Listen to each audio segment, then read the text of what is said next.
जबरदस्त एक्शन आपको बाजार में आते हुए दिख रहा है। फाइनल ट्रेड की शुरुआत हम कर रहे हैं दमदार नोट पर। डेज हाई पर है बाजार, 2% की तेजी बैंक निफ्टी और सेंसेक्स में आती हुई दिख रही है। इनफैक्ट निफ्टी बैंक तो अब 1000 पॉइंट की छलांग आपको लगाते हुए दिख रहा है। ब्रेथ है काफी मजबूत। बैंक्स में तो दमदार तेजी आती हुई दिख ही रही है। इंडसइंड बैंक की बात कर लीजिए, एचडीएफसी बैंक देख लीजिए, आईसीआईसीआई, एक्सिस, एसबीआई, कोई भी बैंक शेयर उठा लीजिए, आपको दमदार एक्शन वहां पर दिखेगा। पर इसके साथ ही ऑटो शेयर्स में रिबाउंड है। आईटी सेक्टर लंबी अंडर परफॉर्मेंस के बाद आज तेजी के मूड में है और मेटल्स की तो आपको बड़ी तेजी आती हुई दिख रही है। तो अक्रॉस द बोर्ड एक बहुत ही हेल्दी बाजार दिख रहा है। सेक्टोरल पार्टिसिपेशन आपको आते हुए दिख रहा है और स्टॉक्स में तो आपको चांदी लगी हुई है।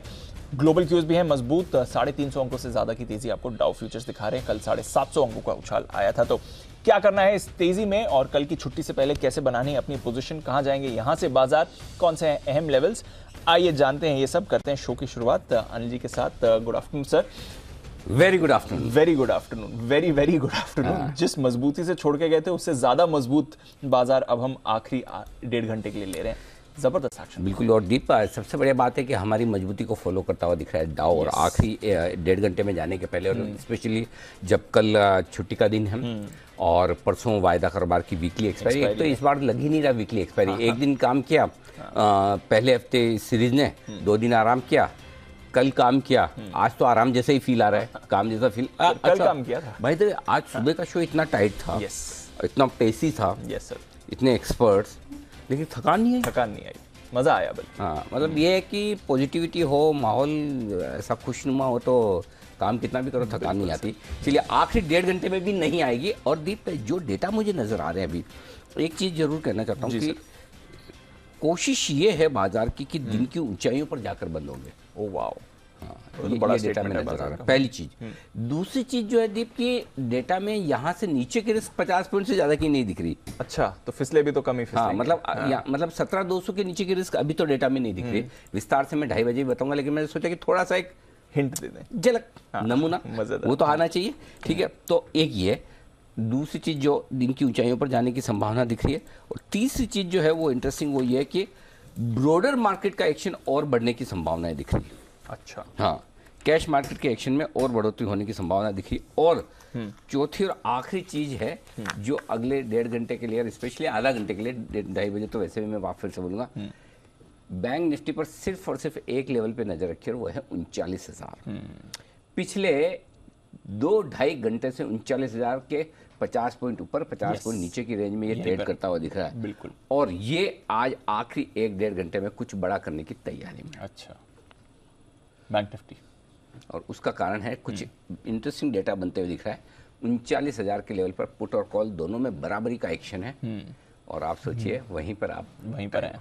सो अगले 1.5 घंटे के लिए हो जाइए तैयार, बहुत ही एक्शन। अभी आपको क्या करना है, तब तक मैं शॉर्ट में बता दूं। और करना यह है कि आपको कैश मार्केट के जो स्टॉक्स हैं उनमें आपको पूरी तरह से फोकस करना है। High beta mid cap stocks पर फोकस करना है, यहाँ पर नजर रखिए। बिल्कुल, और हाई बीटा पर ही हमारी नजर बनी हुई है। बहुत ही बढ़िया ब्रेथ है बाजार की। सिर्फ 2 निफ्टी स्टॉक नेगेटिव हैं, सिर्फ 8 वायदा कारोबार के स्टॉक्स नेगेटिव हैं, वो भी टॉप लूजर मैरिको 1% से भी कम नीचे है। तो आपको बाजार अपनी स्ट्रेंथ दिखा रहा है, मूड दिखा रहा है। एडवांस डिक्लाइन रेशियो देख लीजिए, 1700 स्टॉक्स एनएससी पर पॉजिटिव है, सिर्फ 280 नीचे हैं। और बीएससी का एडवांस डिक्लाइन देखिए, 2700 पॉजिटिव स्टॉक है, सिर्फ 880 या 900 आप कह लीजिए नेगेटिव है। तो 3:1 का एडवांस डिक्लाइन रेशियो आपको इस समय चल रहा है। बहुत ही मजबूत बाजार का मूड माहौल बना हुआ है। आइए फिर इस मजबूती में एक्सपर्ट्स भी हमारे साथ जुड़ रहे हैं, उनसे भी लेंगे उनकी राय। स्टॉक आइडियाज भी आने की तैयारी में, अनिल जी डेटा भी आपको समझाएंगे। उससे पहले खबरें और ट्रिगर्स दोनों पर डाल देते हैं नजर। कुशल और अरमान है तैयार। कुशल, गुड आफ्टरनून, बताएं क्या कह रहे हैं ट्रिगर्स।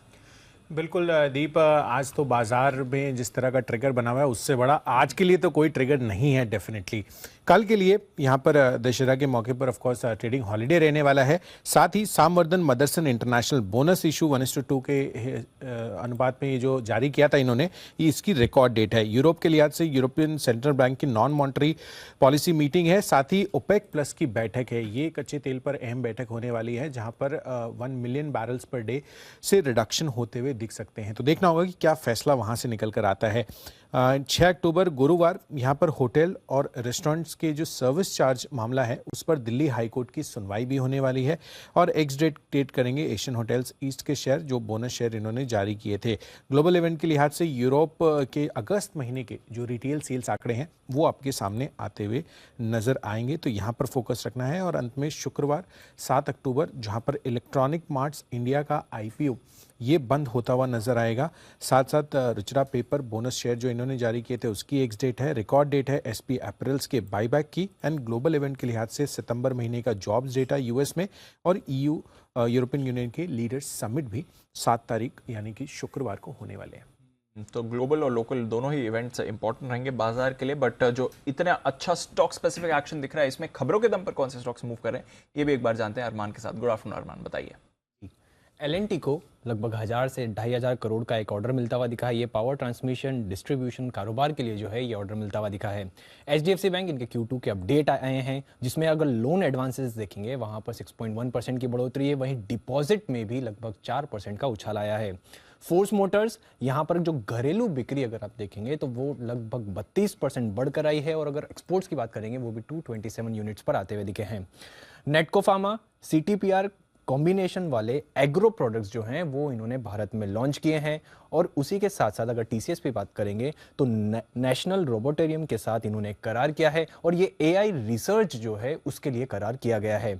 SML Isuzu इनके भी सितंबर के जो नंबर्स आए हैं जिसमें अगर आप कुल बिक्री की बात करें वहाँ 5% बढ़कर आती हुई दिखी है, वहीं PV के अगर स्पेस देखेंगे वहाँ पर बढ़िया तेजी दिखती हुई दिखी है, 147% की बढ़ोतरी आई है। लुपिन इनको US FDA से दवा की अर्जी को मंजूरी मिलती हुई दिखी है और ये जो दवा है इसका इलाज HIV के इन्फेक्शन के लिए इसका इलाज किया जाता है। सुविन फार्मा इनको भी प्री अप्रूवल जांच के लिए US FDA से EIR मिलता हुआ दिखा है और ये जो है 25 जुलाई से 29 जुलाई के दौरान जो हुई थी जांच हुई थी। और अंत में ब्लॉक डील्स हैं कुछ जिसमें M&M finance 10 lakh, IDFC first bank 13 lakh, bank of Maharashtra 1 crore और लगभग पारादीप फॉस्फेट में लगभग 37 लाख शेयरों के कई सौदे किए गए हैं। किसने? सर ये डिटेल्स नहीं है। बड़े बड़े लोगों ने। यस सर, बड़े सौदे तो बड़े लोगों ने, बड़े लोग ही करते हैं। हाँ, सिंपल, बड़े बड़े लोगों ने किए हैं। अब कितने आप 1 करोड़ 7 लाख शेयर तो कोई छोटा मोटा तो कोई खरीदेगा नहीं, है ना? तो अपने नहीं समझ में आया तो बड़े बड़े लोगों ने किए हैं। ओके, तो चलिए बाकी बड़े बड़े लोग जो सौदे नहीं लेकिन सौदों पर सलाह देने के लिए तैयार हैं आपके साथ, कुणाल जी, राकेश जी, सुमित जी, नितिन जी, हिमांशु जी, जय ठक्कर और चोपड़ा साहब जुड़ने की तैयारी में। पहला बिगुल हिमांशु जी हैं तो नेचुरली आपको पता ही है वही बजवाएंगे। हिटमैन हिमांशु।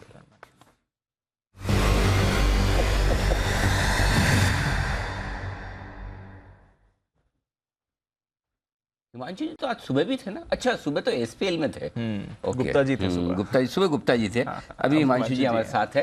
बताएं sir. Good afternoon to you Anil ji, good afternoon दीप।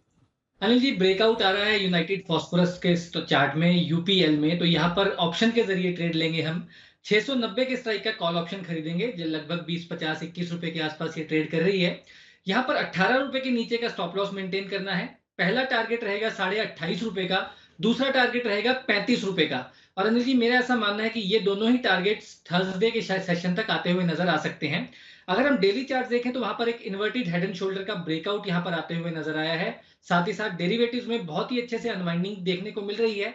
मुझे लगता है इस ब्रेकआउट के चलते ये 705 से 710 रुपए तक के टारगेट्स दिखाने की पोटेंशियल रखता है और ऐसा होने पर ये जो कॉल ऑप्शन है, जो दोनों टारगेट्स मैंने सुझाए हैं 28.5 और 34-35 रुपए तक के टारगेट्स आते हुए नजर आ सकते हैं। आपके लिए UPL कॉल ऑप्शन के जरिए यहाँ पर आप ट्रेड कर सकते हैं, ये राय आपके लिए आ रही है हिमांशु जी की तरफ से।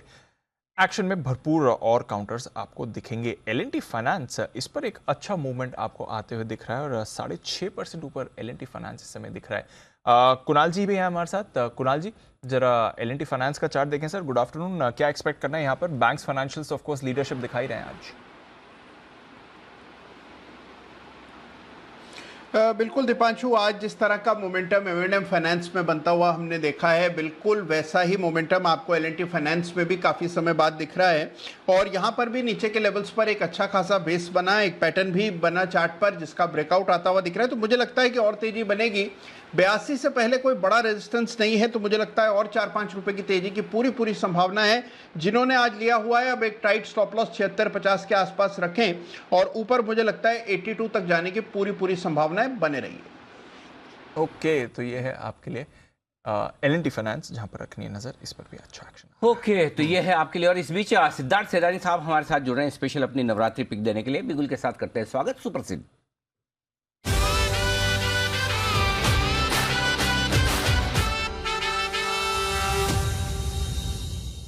स्वागत है आपका सिद्धार्थ जी, बताएं सर।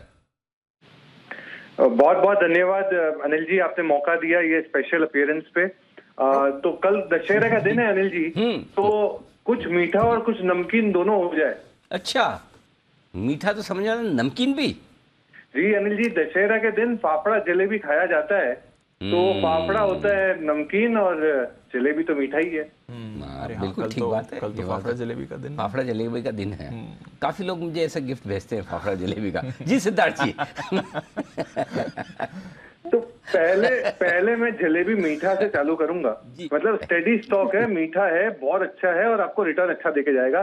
तो पहली F&O की कंपनी होगी सिटी यूनियन बैंक, CUB पे खरीदारी की राय है। टारगेट आपको रखना है 190 रुपए का, 190 का टारगेट रखना है। प्राइवेट बैंकिंग स्पेस में MSME एग्री लोन्स बहुत दमदार है, 60% ऑफ द एडवांसेस है। मैनेजमेंट ने ग्रोथ की गाइडेंस इंप्रूव की है 15 से 18%, एडवांसेस 12.5% से ग्रो हो रहे हैं और बिजनेस में ग्रोथ दमदार है। साउथ इंडिया में बहुत ज्यादा ब्रांचेस है, मैक्सिमम ब्रांचेस साउथ इंडिया में है। सिटी यूनियन बैंक 190 के शॉर्ट टर्म टारगेट के लिए आप खरीदारी कर सकते हैं सिटी यूनियन बैंक। ये तो हो गया मीठा, अब हो गया नमकीन। नमकीन थोड़ा सा चटपटा होता है तो थोड़ा जोर से भाग सकता है और ये कैश का स्टॉक है नमकीन में, वो है लेमन ट्री। लेमन ट्री जो होटल इंडस्ट्री टूरिज्म स्पेस की कंपनी है, इस पे खरीदारी की राय है। शॉर्ट टर्म टारगेट आपको रखना है 95 का, 95 का, और थोड़ा सा मीडियम टर्म टारगेट रखा तो 110 का भी टारगेट हासिल हो सकता है लेमन ट्री पे। लार्जेस्ट मिड साइज की होटल की चेन है, करीबन अगर देखा जाए तो 84 होटल्स है और ऑक्यूपेंसी 65% पे है। ये अब मुंबई में एक बहुत बड़ा होटल ला रहे हैं आरुका, जिसके 669 रूम्स है, तो ये कैलेंडर ईयर 23 में ऑपरेशनल हो जाएगा। तो नमकीन के हिसाब से लेमन ट्री मुझे लगता है कि 95 के शॉर्ट टर्म टारगेट और 110 के पोजिशनल टारगेट के लिए कुछ मीठा और कुछ नमकीन। मीठा क्या नमकीन? मुझे लगा कुछ खाने का भी सिद्धार्थ जी रेकमेंड करेंगे, कंजम्पशन पैक भी सिद्धार्थ जी को पसंद है, बट तो जैसे सिद्धार्थ जी नहीं ले आपको जर्मनी, हाँ वैसे यहाँ पे भी मीठा नमकीन है। सेम फॉर्मूला वही वाला है। हाँ, सीमेंस का शेयर देखो, घूमने जाना है तो शेयर बता देंगे, कहीं खाना पीना है तो शेयर बता देंगे। मैं सुबह, सिद्धार्थ जी सुबह आपने सुना था नहीं सुना था? जी नहीं अनिल जी, मैं मिस कर गया। हाँ, आज मैंने समझाया इनको, कुणाल जी को, सुमित जी को, जैन साहब को भी। मैंने कहा ये सब आप लोग जो एसोसिएशन बनाकर सारे एक्सपर्ट्स की देश दुनिया में ये अध्यक्ष बनने के चक्कर में लगे हैं, ये बहुत रेस लगा रहे हैं। मैंने कहा इन सब में आपसे कुछ नहीं हो पाएगा, सिद्धार्थ जी बनेंगे फाइनली, यही आगे निकलेंगे। पूछो क्यों? क्यों अनिल जी? सबसे तगड़ा आश्वासन तो आप ही देते हैं और पूरा नहीं करते। तो नेताओं वाले सारे गुण तो आप में, इनमें तो किसी में है ही नहीं ऐसे। नहीं अनिल जी, हम तो पक्के से जर्मनी जाएंगे, ये तो महंगाई इतनी बढ़ गई है। देखो फिर आश्वासन बढ़ा दिया, फिर बढ़ा दिया आश्वासन। पक्का आप ही बनेंगे सर, मैं बता रहा हूँ, लिख के रख रहा हूँ, लिख के। मैं, वो लोग है ना, वो फेस रीडिंग करते हैं, हाथ वाथ देखते हैं, मैं वॉइस रीडिंग कर रहा हूँ। नहीं अनिल जी, अपने जी बिजनेस में ठीक है। बहुत ही बढ़िया। चलिए, तो ये है सिद्धार्थ जी की तरफ सिटी यूनियन बैंक और लेमन ट्री में खरीदारी करने की राय। आइए बिगुल, नितिन जी के लिए निफ्टी के निशानेबाज नितिन मुरारकर।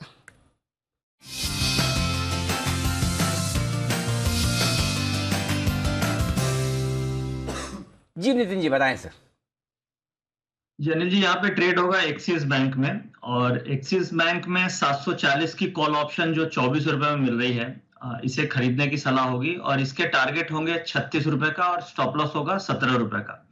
बैंकिंग में हम देख रहे हैं कि शॉर्ट कवरिंग आ रही है और ये जो मेजर जो आज रैली मिली है, इसके पीछे शॉर्ट कवरिंग का काफी बड़ा हाथ है, क्योंकि एफआईज की तरफ से जो रोल ओवर्स हुए थे उसमें शॉर्ट पोजीशंस काफी है और आज गैप अप हुई है और उसके बाद मार्केट बिल्कुल भी नीचे नहीं आ पा रही है। तो ये इंडिकेट कर रही है कि जो शॉर्ट्स हैं वो कवर हो रहे हैं और कल छुट्टी है और डॉ जोन्स ऊपर है, तो पॉसिबल है कि और शॉर्ट कवरिंग नेक्स्ट 1 घंटे में आ सकती है।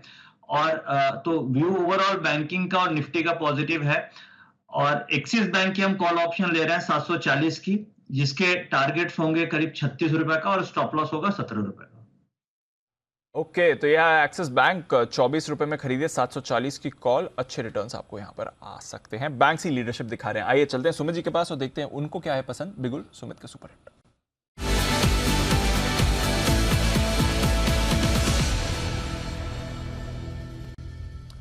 गुड आफ्टरनून सुमित जी, बताएं sir. Good afternoon Deepanshu buy का स्टॉक रडार पे आया है। मेटल स्टॉक के अंदर एक एक करके मोमेंटम बन रहा है। तो जो स्टॉक मेरे रडार पे आया है उसका भाव चल रहा है 129.10 पैसा। स्टॉक का नाम है एनएमडीसी। एनएमडीसी के अंदर तेजी है।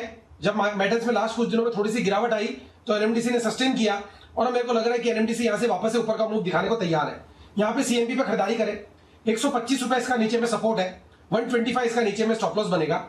ऊपर के अंदर जो टारगेट देखने को मिल सकते हैं एनएमडीसी में 2 से 4 दिनों के अंदर 134 रुपए का इसका पहला टारगेट बनेगा, 138 रुपए का इसका दूसरा टारगेट बनेगा। ये दो टारगेट्स को ध्यान में रखते हुए एनएमडीसी को यहाँ पे सीएमपी पे खरीदारी करें। ऑप्शन के जरिए भी यहाँ पे ट्रेड लिया जा सकता है। एनएमडीसी का 130 वाला कॉल 4 रुपए 40 पैसे पे ट्रेड कर रहा है, इसको लेने का सलाह रहेगा। 3 रुपए का इसके अंदर नीचे में स्टॉप लॉस लगाए। ऊपर के अंदर 7 रुपए से लेके 8 रुपए तक के टारगेट एनएमडीसी के 130 के कॉल के अंदर देखने को मिल सकते हैं और स्पॉट लेवल के हिसाब से 134 और 138 ये दो लेवल ऊपर में देखने को मिलने चाहिए। खरीदारी कर रहे हैं एनएमडीसी 125 के स्टॉप लॉस से। ये है आपके लिए एनएमडीसी में खरीदारी करने की राय। बिल्कुल कुणाल जी राकेश जी के लिए चार्ट कॉर्नर का, और उसके बाद आ रही है आपके लिए FII pick.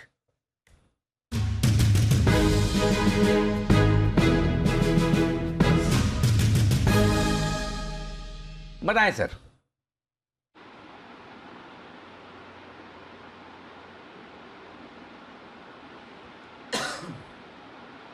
Hello Kunal ji, Rakesh ji, are you there? Bansal ji सो गए। ऑडियो नहीं आ रहा उनका, म्यूट करेंगे। बंसल जी मन मन में बात कर रहे हैं। बंसल जी आप हमें नहीं सुन पा रहे हैं, म्यूट है। चलिए तो हम आपको सुन नहीं पा रहे। Kunal ji please do the honours. Anil ji देखिए, खरीदारी की राय है और खरीदना है जी एंटरटेनमेंट यानी कि जील में हमारी खरीदारी की राय है। अनिल जी बड़ा जबरदस्त इसमें मोमेंटम बनता हुआ आज के ट्रेड में दिख रहा है और इस चार्ट पर अनिल जी बड़ा कन्विक्शन है। ऐसा लगता है इसमें कुछ ना कुछ बड़ा होने जा रहा है। जिस तरह का ब्रेकआउट अभी 260 रुपए के ऊपर आज के ट्रेड में आता हुआ दिख रहा है, हमें लगता है कि स्टॉक में एक अच्छा मोमेंटम बनेगा। बाय करके चले। स्टॉप लॉस भी 260 रुपए के आसपास 261 पर रख लें। पहला टारगेट होगा 275 रुपए का, इवेंचुअल टारगेट 282 रुपए का। 275, 282 के दो बड़े महत्वाकांक्षी लक्ष्यों के लिए खरीदारी करनी है जील में। ओके, 275, 282 दो टारगेट्स, जी एंटरटेनमेंट इस पर है आपके लिए खरीदारी की राय। और आइए अब वक्त है एफआई पिक का। जेम फाइनेंशियल के राहुल शर्मा साहब की पिक जान लीजिए, फेस्टिव इन्वेस्टमेंट आइडिया।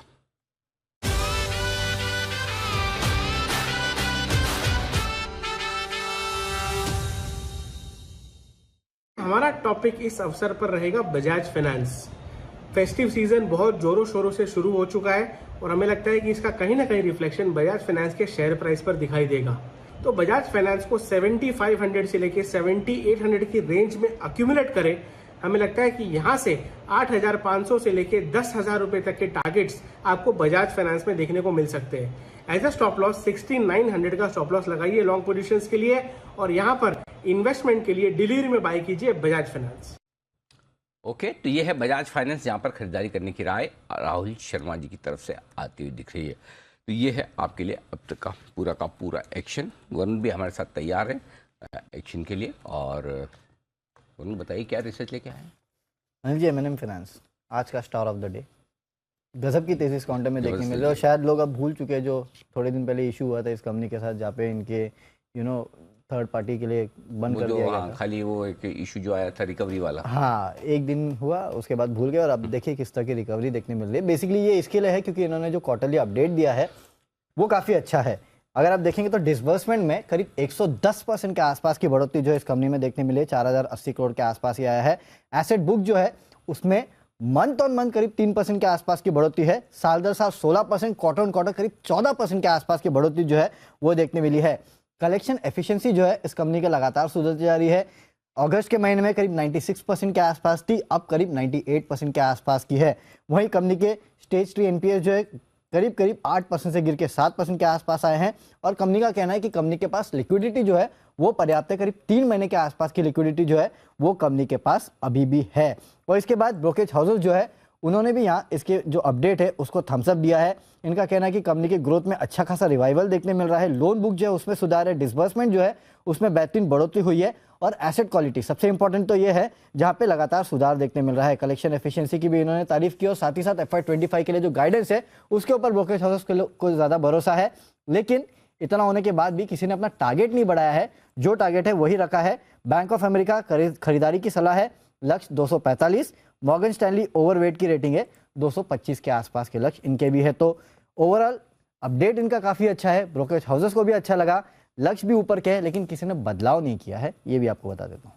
ओके, फिलहाल इंतजार कर रहे हैं बदलाव करने के पहले, लेकिन हाँ ये एक बड़ा एक्शन होता हुआ दिखाया आपके लिए। आइए बढ़ते आगे और इसी स्टॉक पर एक बार राय ले ली जाए। 200 के आसपास पहुंच चुका है महिंद्रा एंड महिंद्रा फाइनेंस।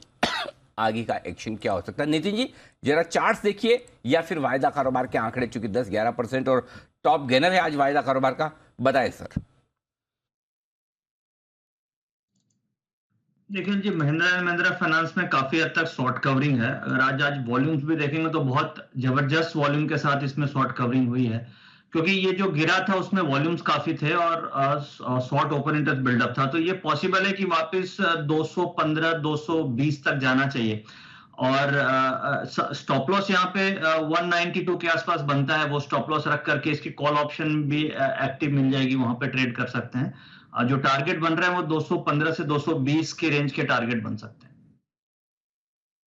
तो ये है आपके लिए यहाँ से भी 10% हाँ 215-220 वहां तक जाएगा, वो वहां से वहीं से करेक्शन एक्चुअली हाँ जितना भी वो करेक्ट हुआ था आई थिंक एडजस्ट हो गया, वो आ जाएगा, वो वहां तक आना ही आना है। तो ये आपके लिए एक्शन। थोड़ी देर में एक बड़ी और एक्सक्लूसिव खबर आपकी स्क्रीन पर आने की तैयारी में, थोड़ी देर तरुण शर्मा हमारे साथ जुड़ेंगे, लेकिन उससे पहले तरुण की जगह है वरुण।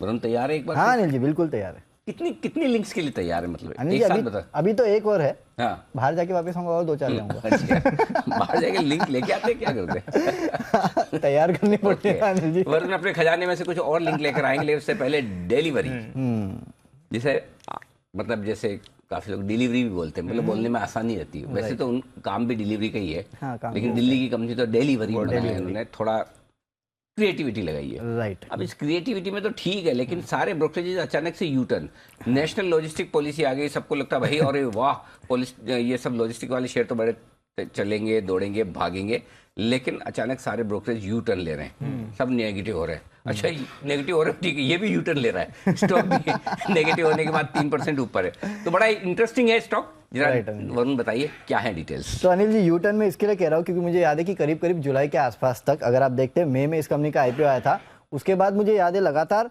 4 या 5 दिग्गज ब्रोकरेज हाउस थे फॉरेन जिन्होंने इनिशिएट किया था कवरेज और लंबे लंबे टारगेट दिए थे।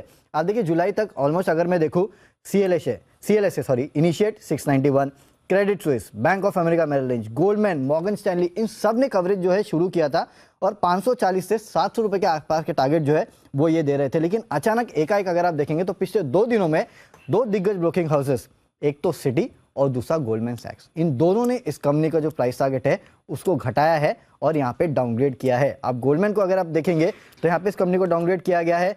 जो लक्ष्य है न्यूट्रल से एक तो सेल की सलाह दी गई है और लक्ष्य जो है 520 से घटा के अब सीधे 480 का दे रहे हैं। और सिटी को अगर आप देखेंगे तो नो डाउट इन्होंने खरीदारी की सलाह बरकरार रखी है, लेकिन लक्ष्य जो है 740 से घटा के 688 का दे रहे हैं।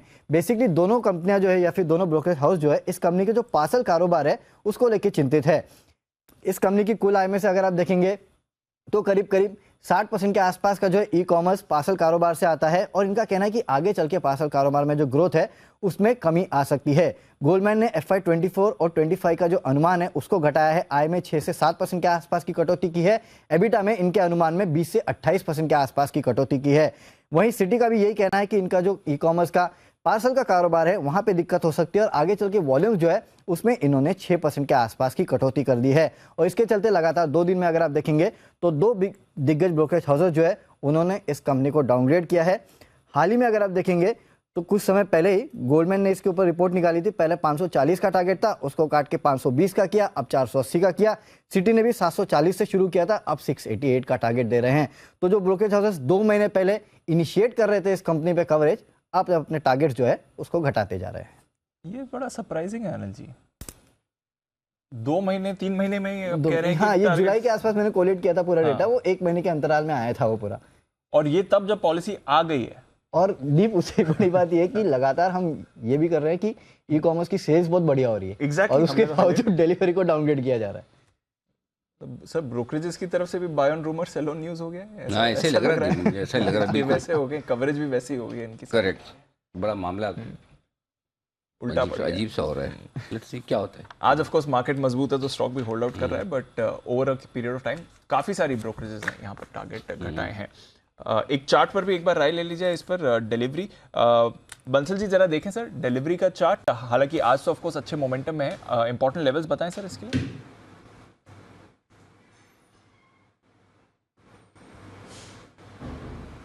दिवांशु, इसमें इंपॉर्टेंट लेवल्स की बात करें तो 567, 565 नीचे में एक अहम सपोर्ट है, और ऊपर में देखें तो टेक्निकली 600 रुपए तक स्टॉक जाने का दमखम रखता है, तो जिनके पास है बने रहने की राय है इसके अंदर।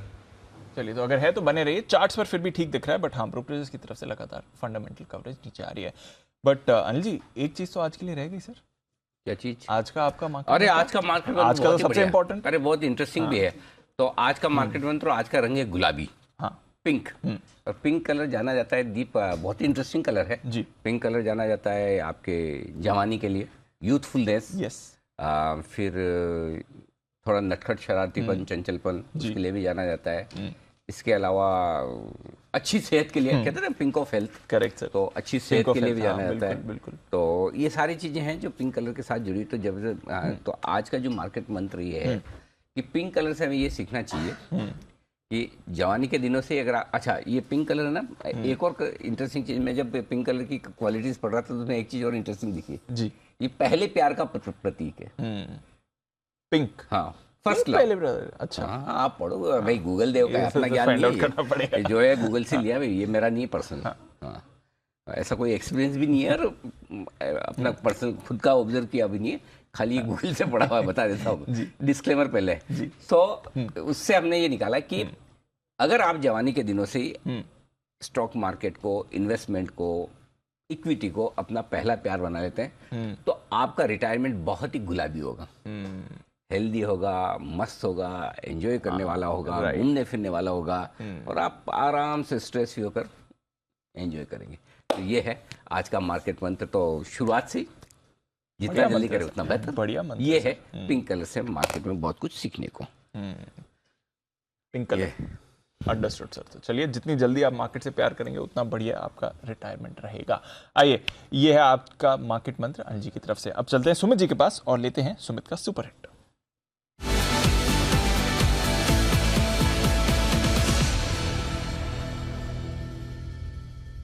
बताएं सर।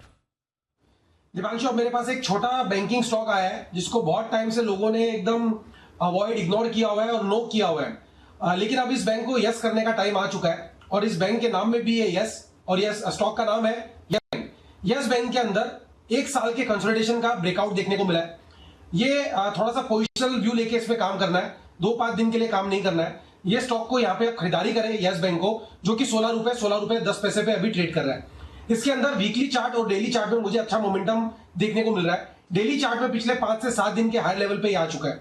वीकली चार्ट के अंदर स्टॉक ने एक लंबे चैनल का ब्रेकआउट दिया है। ब्रेकआउट देने के बाद ये कुछ दिनों तक ऊपर गया, उसके बाद वापस से इसने चैनल को टेस्ट किया और अब ये चैनल से वापस ऊपर की तरफ का मूव दिखा रहा है। यानी इसमें एक चीज ये श्योर है कि ये स्टॉक के अंदर एक्यूमुलेशन हो रहा है, बेस बन रहा है और ये स्टॉक आने वाले दिनों में यहां से एक बढ़िया मूव ऊपर की तरफ दिखाने वाला है। इसका जो नीचे में चार्ट्स के ऊपर मुझे सपोर्ट दिखाई दे रहा है वो 14 रुपए के आसपास दिखाई दे रहा है, 14.50।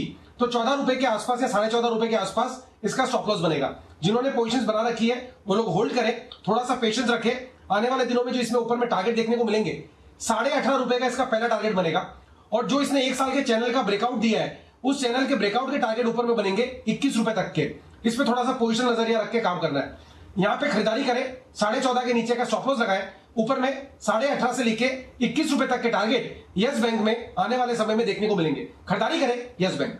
ओके, तो येस बैंक है वो स्टॉक जहां खरीदारी करने की राय सुमित जी की तरफ से आती हुई। सुमित जी ने कहा बहुत लोगों ने इग्नोर किया हुआ है इसको स्टॉक को। अब वो बहुत लोग कौन कौन है उसकी लिस्ट में सुमित जी से मंगवा रहा हूँ। तब तक आइए बढ़ते हैं आगे। और वैसे आज सुमित जी की कविताएं जम नहीं रही, जम नहीं रही, आज मजा वाली भी नहीं जमी, येस बैंक वाली। सुमित जी मजा नहीं आया, प्लीज बकल अप। हाँ, क्या है दूसरे लोग आपसे बढ़िया बढ़िया बनाने लगे, चक्कर में पड़ रहे हैं, समझा करो बात को। हाँ, तो कुछ आज नींद पूरी नहीं हुई या कोई कहा सुनी लड़ाई झगड़ा ऐसा? नहीं अनिल जी, ऐसा कुछ नहीं है। तो कर लो। तो चलिए आइए बढ़ते आगे। और अब वक्त है आपके लिए एक बेहतरीन एक्सक्लूसिव स्टोरी का।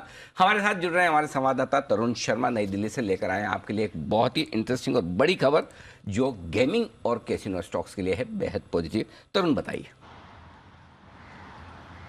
बिल्कुल सर, मैं बताना चाहूँगा ये जो खबर है वो ऑनलाइन गेमिंग, कैसीनो और हॉर्स रेसिंग को लेकर है। जैसे तरीके से जीएसटी में क्या रेट हो 18% से 28% करने की जो चर्चा है, जिसके लिए जीओएम भी बनाया गया है, उस पे अब सहमति नहीं बन पा रही है।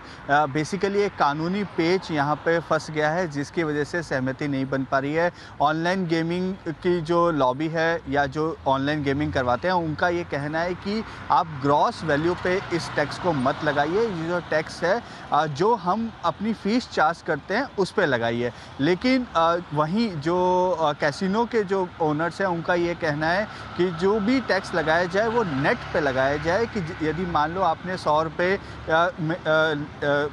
कैसीनो में खेलने के लिए लगाए, लेकिन एक्चुअल में आपने 50 रुपये पे जो कैसीनो में गेम खेला तो 50 रुपये पे टैक्स लगाया जाए। और वहीं हॉर्स रेसिंग भी ये चाहते हैं कि इसको ग्रॉस रेवेन्यू पे ना लगाया जाए। तो इसके चलते हुए इस सहमति आपस में नहीं बन पा रही है और उम्मीद ये की जा रही है कि जो अगली जीएसटी काउंसिल होगी, हो सकता है कि उसमें भी ये मुद्दा ना रहे, ये आइटम ना रहे डिस्कशन के लिए। तो जो उम्मीद की जा रही थी कि जल्द जीएसटी 18 से 28% हो जाएगा, वो अब होते हुए नहीं दिखाई दे रहा है। और इसकी बेसिक वजह जो है वो यह है कि जो आपस में जो जीओएम के जो मेंबर्स हैं उनमें आपस में कंसेंसस नहीं बन पा रहा है। इस वजह से अब ये जो टैक्स है इसको लगने में देरी हो सकती है। इंटरेस्टिंग।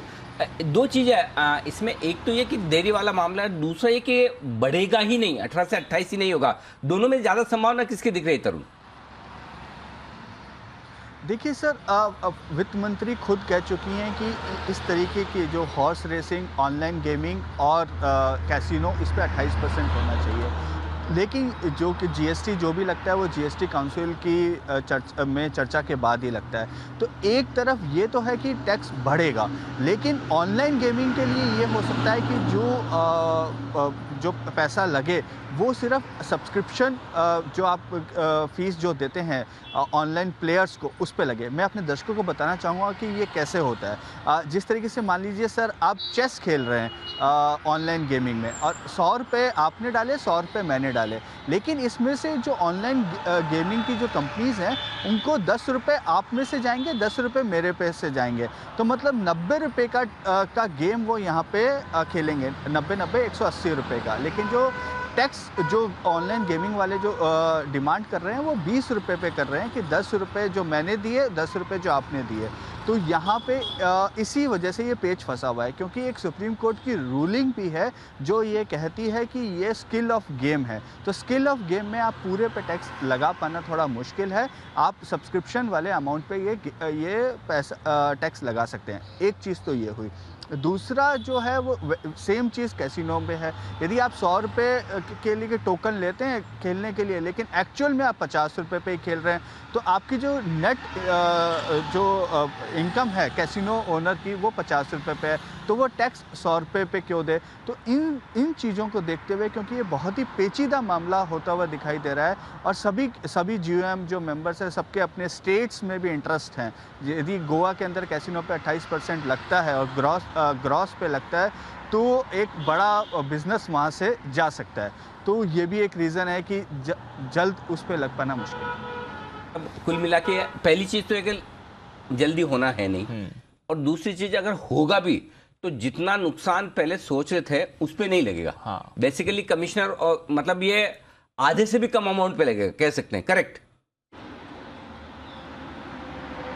हाँ सर, मतलब ये जो कैलकुलेशन है, यही अभी जो कैलकुलेशन का क्या प्रोसेस हो, यही अभी क्लियर नहीं हो पा रहा है, इसी वजह से देरी हो रही है। तो ये बड़ा इंटरेस्टिंग चीज़ है और ये इस लिहाज से एक बड़ी रिलीफ वाली खबर है, नज़ारा के लिए भी है और डेल्टा के लिए भी। बिल्कुल। हाँ, और लॉजिकली तो खैर जैसे तरुण ने समझाया, लॉजिकली तो सेंस मेक कर रहा है कि क्यों इस पर ऑपोजिशन आएगा। हाँ, और इसीलिए शायद है ना वो बात नहीं बन पा रही। तो दीप ये बिल्कुल सही है, एकदम से जा रहे हैं और लगता है इस हिसाब से कि ये इन कंपनियों के लिए फेवर वाली चीज़ होगी। हाँ, ये इन कंपनियों के लिए बड़ी फेवर वाली चीज़ हो सकती है और अगर ऐसा हुआ तो नज़ारा के लिए, डेल्टा के लिए बहुत ही बढ़िया। हमारे तो रेडार पर है, हमारे रेडार पे है। अच्छा, इस बीच बात करते करते एक मैसेज हो रहा है मुझे आशु जी का। आशु जी स्टोरी देखकर ये कह रहे हैं कि डेल्टा को, जैसा भी आप बोले कि आप अभी पिक भी ले रहे थे सिद्धार्थ जी वगैरह से विजयदशमी की, बोले कि डेल्टा को मेरी इस नवरात्रि या इस दिवाली की पिक नहीं है, अगली 2-3 दिवाली, अगली 2-3 नवरात्रि तक की पिक है।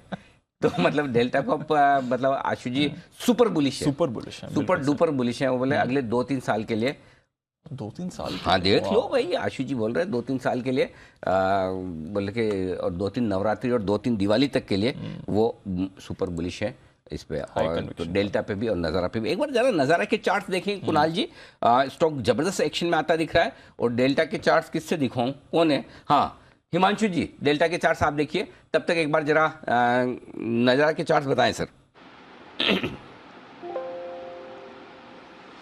अनिल जी, नज़ारा अच्छा है इस चार्ट का। नज़ारा के चार्ट को अगर आप देखें तो नीचे के लेवल्स पर एक बेस बनता हुआ दिखा है। मुझे लगता है इसकी परेशानियां समाप्त हो गई। बहुत समय से स्टॉक ने निराश किया है, लेकिन मुझे लगता है कि अब एक ठोस बेस बनाने में कामयाब हुआ है। एक ब्रेकआउट की देर है। ये 800 रुपए के ऊपर ये स्टॉक चलेगा तो वापस 4 डिजिट्स में ट्रेड करेगा। मेरी राय में जिनके पास पोजीशन है बिल्कुल बने रहे। इन स्तरों पर अगर आप थोड़े रिस्क टेकिंग है तो बाय भी कर सकते हैं। 800 पार होगा तो 1000 का टारगेट। ओके, तो ये है आपके लिए नज़ारा, जहां पर आपको रखनी है नज़र। अच्छा एक्शन इस पर आ रहा है। आइए 2:30 बज गए, थोड़ी देर में अनिल जी की स्ट्रैटेजी लेंगे। उससे पहले सेठी साहब हमारे साथ तैयार, करते हैं उनका स्वागत। सदाबहार सेठी साहब की short term picks.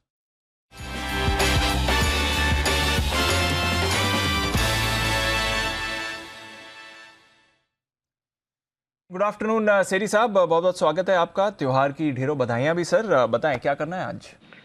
Good afternoon Deepanshu, good afternoon Anil ji. सबसे पहले तो आपको, अनिल जी को, जी बिजनेस के सभी पैनलिस्ट और लाखों करोड़ों दर्शकों को मेरी ओर से आज जो महानवमी और कल दशहरे की ढेरों ढेरों शुभकामनाएं।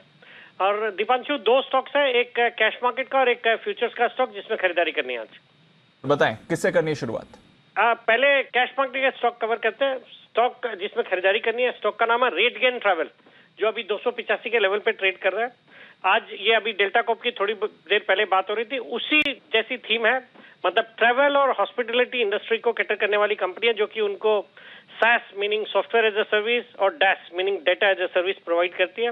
ये कंपनी होटल्स, एयरलाइंस, फिर ऑनलाइन ट्रैवल एजेंट्स और कार रेंटल्स, इन सब कंपनीज को कैटर करती है। और जिस तरीके से हमने देखा है हाल ही में, जबरदस्त एक ओपनिंग अप थीम के बाद एक जबरदस्त तेजी ट्रैवल और हॉस्पिटलिटी सेक्टर में देखी जा रही है। मैं कल ट्रैवल कर रहा था, तो जैसे भसीन साहब कहते हैं, एयरपोर्ट पे पैर रखने की जगह नहीं है, होटलों में कमरे अवेलेबल नहीं है। और अनिल जी, आजकल तो ये भी देखने को मिला कि इवन जो ये व्हील चेयर्स वाले पोर्टर्स है एयरलाइंस के पास, वो भी अवेलेबल नहीं है। अच्छा। तो उससे ऐसा आप कंक्लूजन निकाल सकते हैं कि सीनियर सिटीजन है, हैंडीकैप्ड जो लोग हैं या इंजर्ड लोग हैं, वो भी ट्रैवल कर रहे हैं।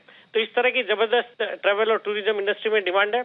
इस कंपनी का एक जबरदस्त कस्टमर बेस है, करीबन 1500 कस्टमर्स है, जिसमें 8 तो फॉर्च्यून 500 कंपनीज है। मार्केट क्लाइंट लिस्ट जैसे ओयो है, लेमन ट्री होटल्स है, जो अभी मैंने भी आज जो स्पेशल शो था ये जो नवरात्रि की पिक्स का या मंदी विनाशक शेयर का, उसमें रेकमेंड किया हुआ है Lemon Tree Hotels. InterContinental hotel group इसको भी कैटर करती है। तो एक जबरदस्त कंपनी है और one of the few businesses है इस तरह की न्यू एज बिजनेस में जो प्रॉफिट मेकिंग है। तो यहाँ पे खरीदारी करने की सलाह। 305 का टारगेट है, 280 का स्टॉप लॉस। ओके, तो रेट गेन ट्रैवल टेक, इसमें खरीदारी, 305 का टारगेट, 280 का स्टॉप लॉस। सेठी साहब की कैश पिक बताएं सर, एफएनओ पिक आज की। दीपांशु, एफएनओ वाला जो स्टॉक है एक आईटी स्टॉक है, मिड कैप आईटी कंपनी है, परसिस्टेंट सिस्टम्स, जो अभी अक्टूबर फ्यूचर्स में खरीदारी करने की सलाह 3290 के लेवल पे ट्रेड कर रहा है।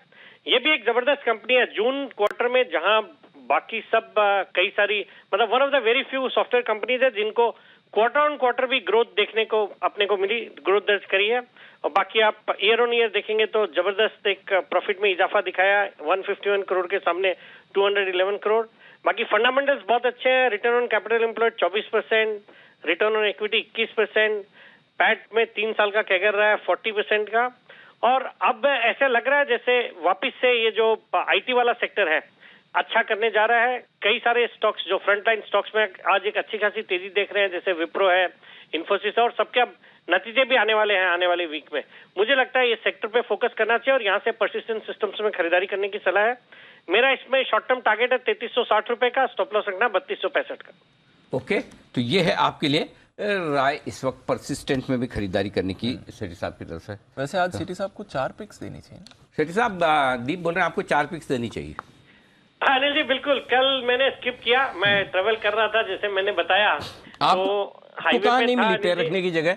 सॉरी आपको पैर रखने की जगह कहाँ नहीं मिली? अरे अनिल जी एयरपोर्ट में दिल्ली एयरपोर्ट से कल मैंने फ्लाइट ली है। हाँ। बहुत ही भीड़ है चारों तरफ। अच्छा। मतलब और मेरे साथ मेरा एक नेफ्यू था जो फुटबॉल खेलते हुए थोड़ा इंजर्ड हो गया, तो एक व्हील चेयर भी चाहिए थी। तो वो तो गनीमत है, हमने पहले से बुक किया हुआ था, बट वहां मैंने कई सारे ऐसे पैसेंजर्स को देखा जिनको व्हील चेयर की रिक्वायरमेंट थी। उनको व्हील चेयर तो है बट पोर्टर्स अवेलेबल नहीं है। मतलब इस तरह के, तभी मुझे लगा कि सीनियर सिटीजन भी बहुत ट्रैवल कर रहे हैं, हैंडीकैप्ड जो है वो भी ट्रैवल कर रहे हैं। तो बहुत जबरदस्त डिमांड है अनिल जी, एयरलाइन इंडस्ट्री में, होटल इंडस्ट्री में, हॉस्पिटलिटी इंडस्ट्री में। गजब, बहुत ही बढ़िया। चैनल चेक करके चलिए, अच्छी बात है। तो सेठी साहब की तरफ से रेट गेन और परसिस्टेंट 2 स्टॉक। 2:30 बजे की स्टडी तैयार है। चलिए लेते हैं अनिल जी की मार्केट स्ट्रैटेजी।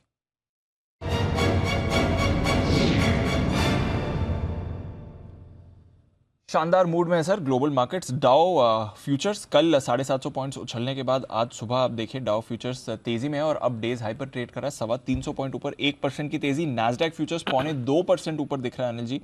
यूरोप में 3% तक की तेजी आपको दिख रही है। फ्रांस आज 3% ऊपर है। कच्चा तेल बस यही एक फैक्टर है, $90 पर आ रहा है, बट रुपया मजबूत है। तो डॉलर इंडेक्स कूल ऑफ हो गया, 111 पर है, रुपया मजबूत है, बाजार बढ़िया फॉर्म में है, सिर्फ एक कच्चे तेल पर नजर है, अदरवाइज तो बहुत ही अच्छा। तो डॉलर इंडेक्स और ये दिखेगा क्या अभी? बॉन्ड यील्ड तो अभी बंद होंगे वैसे नहीं, बट अपडेट तो आ ही जाएगा। अपडेट देखें, डॉलर इंडेक्स 111.23 नीचे ही है और बॉन्ड यील्ड दिखाओ भाई 3.8 3.7 3.8 है सर। तो ज्यादा मूव नहीं है, 3.6 हो गई। हाँ, और कम से दोनों नीचे आए और नीचे आ गए और भरपूर तेजी है। क्या जानना चाहते दीप, बताइए क्या करना है सर? तेजी फ्रेश लेना है अभी? हाँ, या फिर थोड़ा टाइम वैल्यू डीके भी हो सकता है? फ्रेश लेने, हाँ टाइम वैल्यू डीके तो हो गई नेचुरली, और कल की एक रिस्क भी आप लेके जाते हैं। और आजकल वैसे हमेशा वो आपको रहता ही है ना दिमाग में कि एक दिन ऊपर एक दिन नीचे वाला मामला है। अभी बेसिकली क्या है, 2 चीज़ समझिए। पहले तो मैं डेटा समझा देता हूँ। संभावना इस बात की पूरी कि आप 17,200 के नीचे आज बंद नहीं होंगे। ठीक है। और ऐसा क्यों आप करेंगे वो बता देता हूँ। 17,200 के पुट पर 1,06,00,000 शेयरों का ओपन इंटरेस्ट है। कितना? 1,06,00,000 जो परसों की एक्सपायरी, उसमें से आज कितने जुड़े होंगे? जी 1 करोड़ पूरे आज जुड़े हैं। आज ही 1 करोड़। तो आज पुट राइटर 17,200 का पुट बेच रहे हैं, तेजी कर रहे हैं। यानी कि इस हिसाब से 40 पॉइंट से ज्यादा की रिस्क नीचे अभी दिखती नहीं है। 3 बजे तक 17,200 को हम होल्ड कर रहे हैं, परफेक्ट है, फर्स्ट क्लास है। ठीक है। और उस हिसाब से आपको अगर 17,200 के ऊपर की क्लोजिंग मिलती है तो फिर अगली आखिरी बाधा आपके लिए रहती है वो 17,325 रहती है। फर्ज करें आज 17,275 से 17,325 की रेंज में ऊपर पहले पहुंच जाता है और जिसको 2 दिन की रिस्क नहीं रखनी है वो वहां पर प्रॉफिट बुक करे। 275 से 325 की रेंज बढ़िया है प्रॉफिट बुक करने के लिहाज से। आज का हाई देख लीजिए दीप, 17,272 17,300 आज का हाई एग्जैक्टली वहीं पर हाई पहुंचा है। जो सुबह हम बात कर रहे थे कि 275 से 325 रेंज है, वहाँ प्रॉफिट बुक करना है, तो वहाँ पहुंचा है, वापस से पहुंचेगा तो वहाँ प्रॉफिट बुक करना है। बहुत क्लियर कट है। और अगर 200 के आसपास आएगा, इसके नीचे आएगा तो धीमे धीमे खरीदारी करनी है। क्लियर है। 17,200 आपके लिए बेस हो गया। 17,200 के नजदीक आएंगे तो 67 लाख शेयर कॉल राइटर्स भी फंसे हुए हैं, वो पोजीशन काटने की कोशिश करेंगे। इसलिए आपके लिए पूरी संभावना है कि 17,200 के नीचे बंद नहीं होंगे। अब डाउ फ्यूचर 300 वाले 200 रह जाए तब तो अलग बात है, तो हो सकता है आप थोड़ा सा नीचे की तरफ बंद होने की कोशिश करें। फिर भी क्लोजिंग 17,200 के नीचे होने की संभावना काफी कम है। ठीक है। और अगर जोर लगा दिया 17,300 के आसपास, 325 के आसपास पहुंच जाए तो प्रॉफिट बुक करके फिर परसों के लिए इंतजार करें। अब आइए बैंक निफ्टी। असली डेटा तो यही है। पिछले 1.5-2-2.5 घंटे से नितिन जी देख के बता देंगे, बैंक निफ्टी 39,000 के आसपास ही टाइम पास कर रहा है। ठीक है। बिल्कुल। न नीचे जाता है न ऊपर जाता है। ऐसा क्यों कर रहा है? क्योंकि पुट और कॉल बैंक निफ्टी के दोनों में ओपन इंटरेस्ट बराबर, हाईएस्ट जो है वो 39,000 पे, हाईएस्ट ओपन इंटरेस्ट दोनों 39,000 के पुट पे भी है, 39,000 के कॉल पे भी। ठीक है, कभी कभी होता है, उसमें क्या बड़ी बात एक और है जी, और वो ये है कि दोनों जगह हाईएस्ट ओपन इंटरेस्ट भी बराबर 38 लाख शेयरों का। मतलब सोचो, तेजी करने वाले और मंदी करने वाले दोनों ने बराबर से मामला मोर्चा संभाल रखा है। 38 लाख शेयर 39,000 के पुट पर हैं, 38 लाख शेयर 39,000 के कॉल पर है, और यही वजह है कि ये कहीं नहीं जा रहा। ज्यादा संभावना क्या है? ज्यादा संभावना है कि 36 लाख शेयर आज जुड़े हैं पुट में, कॉल्स में 14 लाख शेयर, तो पुट कन्विक्शन ज्यादा, पलड़ा थोड़ा सा भारी है। अब अगर ये इंट्राडे के हिसाब से करें, आज ही बेच को जाते हैं, तब तो नीचे की तरफ 39,825 850 अगर सॉरी 38,825 के आसपास आता है, वो आपका परफेक्ट एंट्री पॉइंट होगा। कितना? 38,825, नोट कर लो। वहां पर अगर आता है 150 पौने 200 पॉइंट तो वहां लेना है।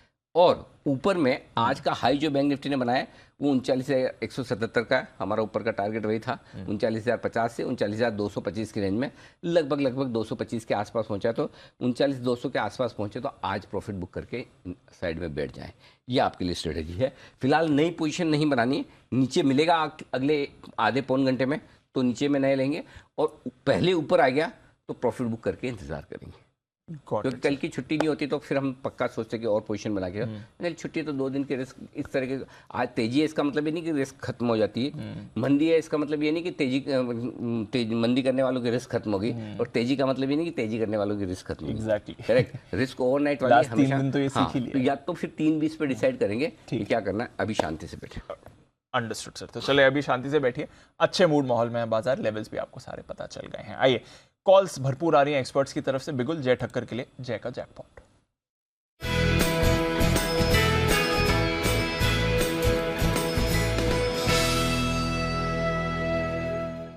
बताएं जय। जी, good afternoon to Deep and good afternoon to Anil जी।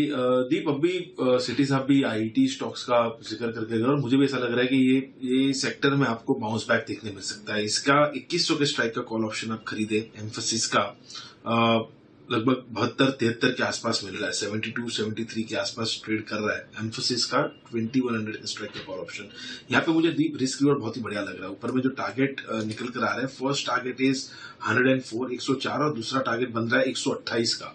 सो 128 तक के लेवल्स आपको सेकंड टारगेट में देखने मिल सकते हैं, जो हिसाब से यहाँ पे एक पॉजिटिव डाइवर्जेंस है।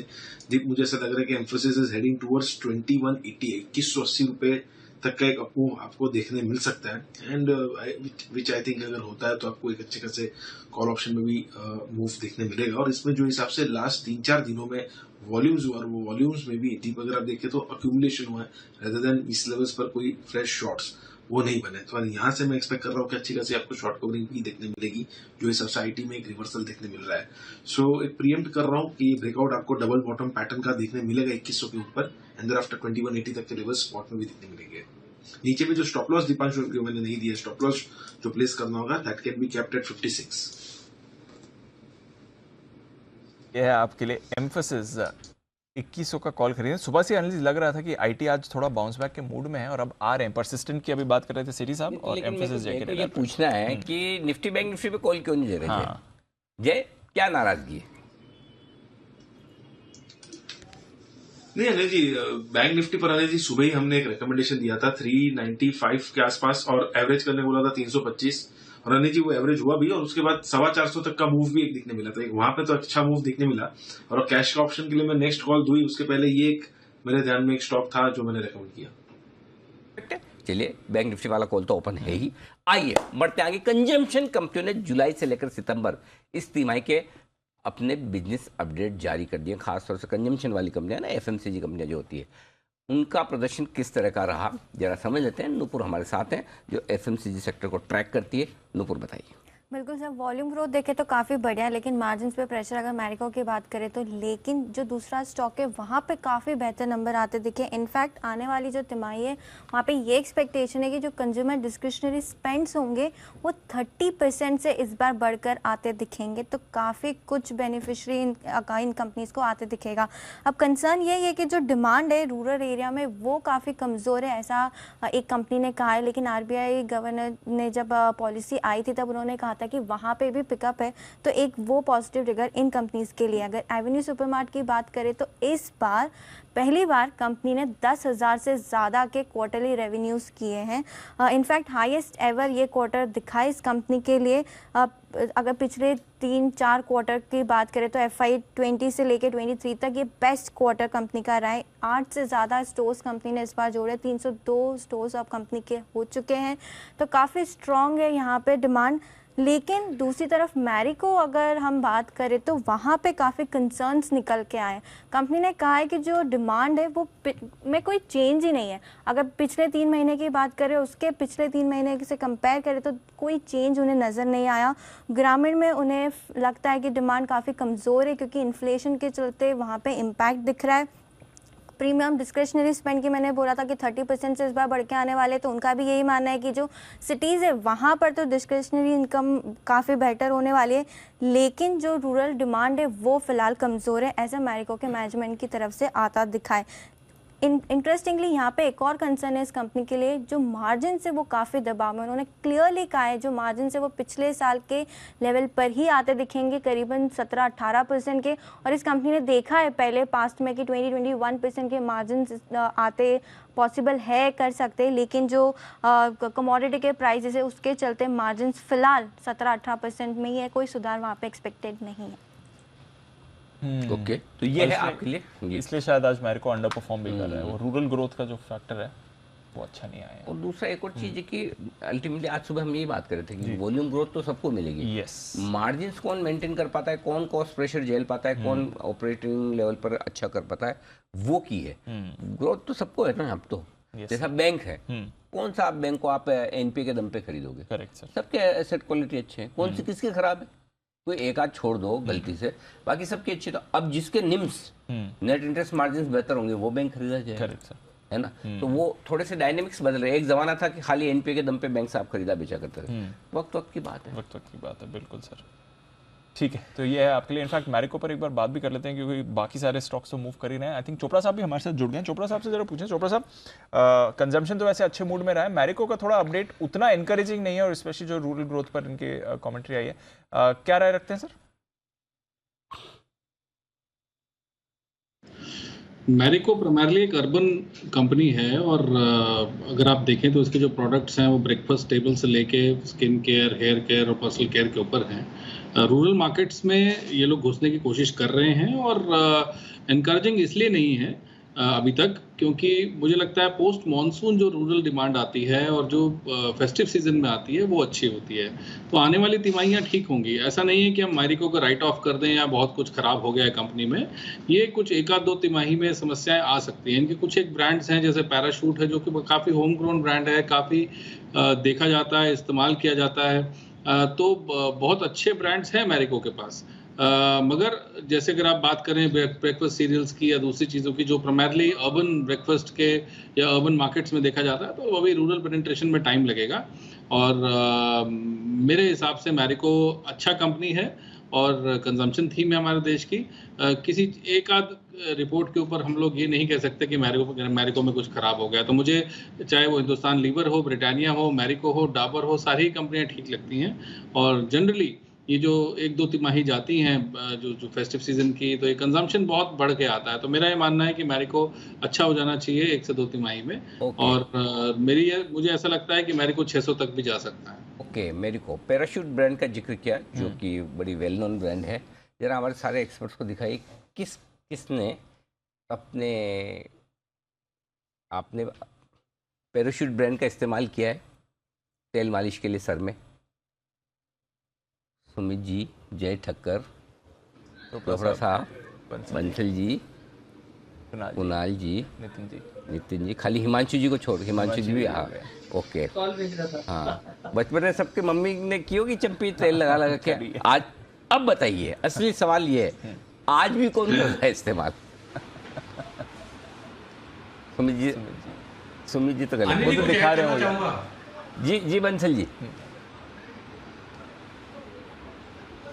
देखिए अनिल जी, पैराशूट के अंदर अनिल जी मैं मॉडिफाई करता हूँ। अनिल जी वो आता है ना कैम्फर, जिसको हिंदी में कपूर बोलते हैं, वो मिक्स करके उसको अनिल जी मिक्स कर दे पीस के इसके अंदर। हाँ अनिल जी, वो मिक्स करके तो उसको स्किन पे लगाए अनिल जी, स्किन ग्लो करती है अनिल जी। मतलब कि सारे एक्ने जितने भी स्किन के डिसऑर्डर्स होने वाले होते हैं, जैसे आप टैनिंग वेनिंग जो करते हैं, जो भी स्विमिंग कर रहे हैं अनिल जी, काफी हेल्पफुल होता है। तो मैं उसको अनिल जी यूज करता हूँ मॉडिफाइड वर्जन में। तो मैरिको तक अनिल जी संदेश पहुंचाए, अगर ये मॉडिफाइड वर्जन लॉन्च करेंगे ना तो इनकी सेल बढ़ जाएगी अनिल जी। कपूर है ना, उड़ने के लिए जाना जाता है। आप तो समझदार हो, स्किन पे लगा रहे हो, किसी ने सर में लगा दिया तो, और किसी ने क्लेम कर दिया तो कि पैराशूट लगाने से बाल उड़ गए। आप समझा करो बंसल जी, ये फॉर्मूला सब जगह नहीं लगता। बोल रहे क्या, मैंने अभी भी लगाते हैं। सुमित जी, ये बोल के आप क्या प्रूव करना चाहते हैं कि आप अभी बच्चे हैं? बाकी सब लोगों ने अब पैराशूट नेक्स्ट जनरेशन के लिए पास ऑन कर दिया है। ये बात तो सही है, पकड़ के ही लगाया जाता था, बड़े होने के बाद सब बंद कर देते हैं। जबकि सबसे ज्यादा बालों की अहमियत तो बाद में पता चलती है, अब पता चलती है कि अब बाल है कि नहीं। जी चोपड़ा साहब, अभी भी मुझे लगता है जो फीमेल्स हैं वो काफ़ी इस्तेमाल करती हैं, जिनके लंबे बाल होते हैं, तो वो ट्रेडिशनली जो ऑयल यूज़ करते हैं वो गर्मियों में तो एटलीस्ट पैराशूट करते हैं। और इनका एक और नया वर्जन आया था जो सर्दियों में जो जम जाता है, दिल्ली की सर्दी में या नॉर्थ इंडिया में सर्दी काफ़ी पड़ती है तो जम जाता है। तो ऐसा इनका हॉट ऑयल करके भी एक प्रोडक्ट निकला था जो जमता नहीं था, तो उसमें कुछ मॉडिफिकेशन किया होगा प्रोडक्ट में। तो ऐसा नहीं है कि सिर्फ मेल्स इस्तेमाल करते हैं, फीमेल्स भी बहुत ज़्यादा इस्तेमाल करती हैं। और मैंने तो सर देखा है कि लोग शेफ्स भी इस्तेमाल करते हैं इसको खाने में, और इसको काफ़ी तरीक़ों से इस्तेमाल किया जाता है कोकोनट ऑयल को, क्योंकि कई बार आपको अच्छा coconut oil at least north India में नहीं मिलता है, तो बहुत सारे लोग खाने में भी इस्तेमाल करते हैं। तो ऐसा नहीं है, it's a very well known established brand, और औरतें काफ़ी इस्तेमाल करती हैं। जी हाँ, बिल्कुल। दक्षिण भारत में कई सारी डिशेज हैं जो खाने कोकोनट ऑयल में मिलती है। आइए अब करते हैं वसीम साहब से मुलाकात। ओह, ऑलरेडी लेट है, जल्दी से बिगुल।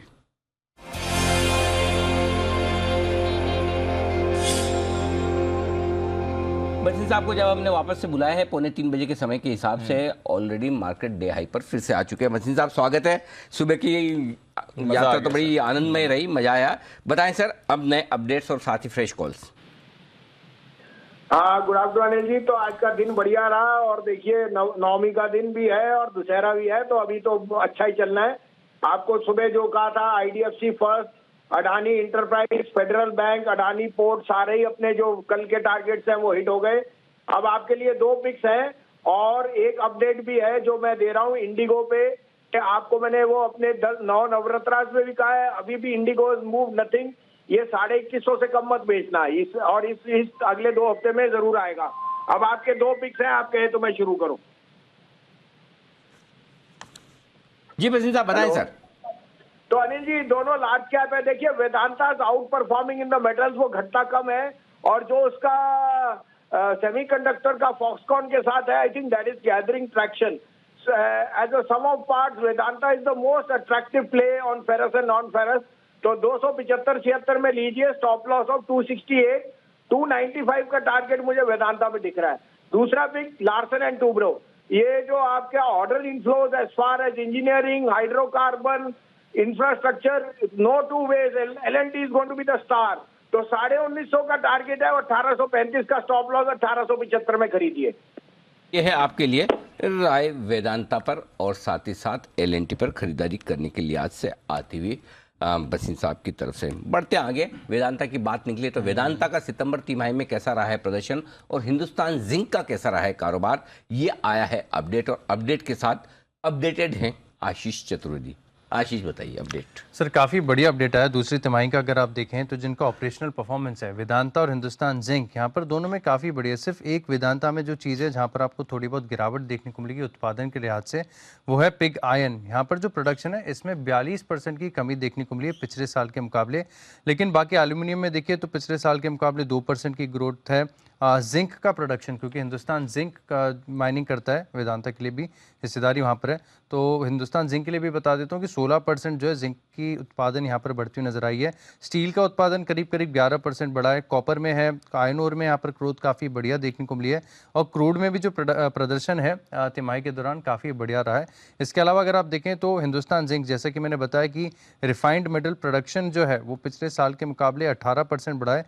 चांदी के प्रोडक्शन में भी थोड़ी बहुत बढ़त देखने को मिली और जिंक का प्रोडक्शन 16% बढ़ा है। तो हिंदुस्तान जिंक और वेदांता अच्छे अपडेट के बाद सर दोनों स्टॉक तेजी में। ओके, वेदांता और हिंदुस्तान जिंक है भरपूर तेजी में आज के सेशन में। अभी बस इन साहब की राय भी आई है खरीदारी करने की। आइए बढ़ते आगे और तैयार है हिमांशु जी, बिगुल हिटमैन हिमांशु।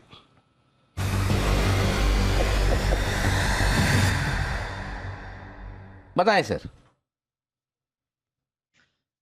जी अनिल जी, तो अनिल जी पहले तो अपडेट की शो की शुरुआत में यूनाइटेड फॉस्फोरस यानी कि यूपीएल में बाई कॉल दिया था, डे हाई पर है, बने रहें, स्टॉप लॉस ट्रेल करें। दूसरा अनिल जी अब यहाँ पर खरीदना है यूनाइटेड स्पिरिट्स यानी कि मैकडॉवेल्स, जिसमें एक बहुत ही शानदार ब्रेकआउट होते हुए नजर आ रहा है चार्ट्स पर। करंट लेवल स्पॉट पर है 858 859 रुपए के। यहाँ पर 845 रुपए के नीचे का स्टॉप लॉस लगाना है और इस शेयर को होल्ड करके चलना है 2 से 3 दिनों के लिए। यहाँ पर जो टारगेट मैं देखता हूँ, पहला टारगेट है 885 रुपए का और दूसरा टारगेट है 900 रुपए का, और ये दोनों ही टारगेट इस हफ्ते में आते हुए नजर आ सकते हैं अनिल जी। बहुत ही अच्छा चार्ट फॉर्मेशन है, साथ साथ डेरिवेटिव पोजीशनिंग बहुत अच्छी है। तीसरी बात अनिल जी, जो बेसिकली जो मैं कहूंगा कि जिस तरह का माहौल है वो इस शेयर के लिए बहुत अच्छा है। आज यहाँ पर नवरात्रे खत्म होते हुए नजर आ रहे हैं, पहले श्राद्ध थे, तो अब यहाँ से मुझे लगता है कि आज के बाद कंजम्पशन इस पर्टिकुलर स्टॉक का बहुत बढ़ता हुआ नजर आएगा। और बाकी प्रकाश बंसल जी जरूर इसके बारे में बोल सकते हैं अनिल जी। जी बताएं sir, over to you. Anil ji, मेरे को तो आशु जी का भी कल फोन आया था, पार्टी के लिए बोल रहे थे। मैंने कहा भाई हमारा अभी खत्म नहीं हुआ है, जैसे हिमांशु जी ने भी बोला कि भाई आज आखिरी दिन अनिल जी का दशहरा है, तो आशु जी मुझे बोले कि भैया उनकी माता जी ने उनको अलाउ कर दिया। मैंने कहा भैया हमारी माता जी ने भी अलाउ नहीं करा हमको, हमारे अनिल जी का दशहरे के बाद खत्म होंगे। तो अनिल जी थर्सडे की पार्टी मेरी फिक्स है। तो अनिल जी और फ्राइडे को अगर पिक ऑफ द डे ना है तो आप समझ लेना अनिल जी। चलिए बहुत ही बढ़िया, एक दिन और पोस्टपोन कर लो फ्राइडे को, मतलब आपको सैटरडे संडे 2 दिन मिल जाएंगे आराम से। अच्छा फ्राइडे तो करेंगे ही, थर्सडे को भी करेंगे। चलिए, तो कंजम्पशन बढ़ने की उम्मीद में मैकडॉवेल खरीदने की राय है हिमांशु जी की, और पिक ऑफ द डे आ रहा है कुणाल जी और राकेश जी की तरफ से थोड़ी देर में। उससे पहले सुमित जी तैयार है अपने सुपर हिट शेयर के साथ।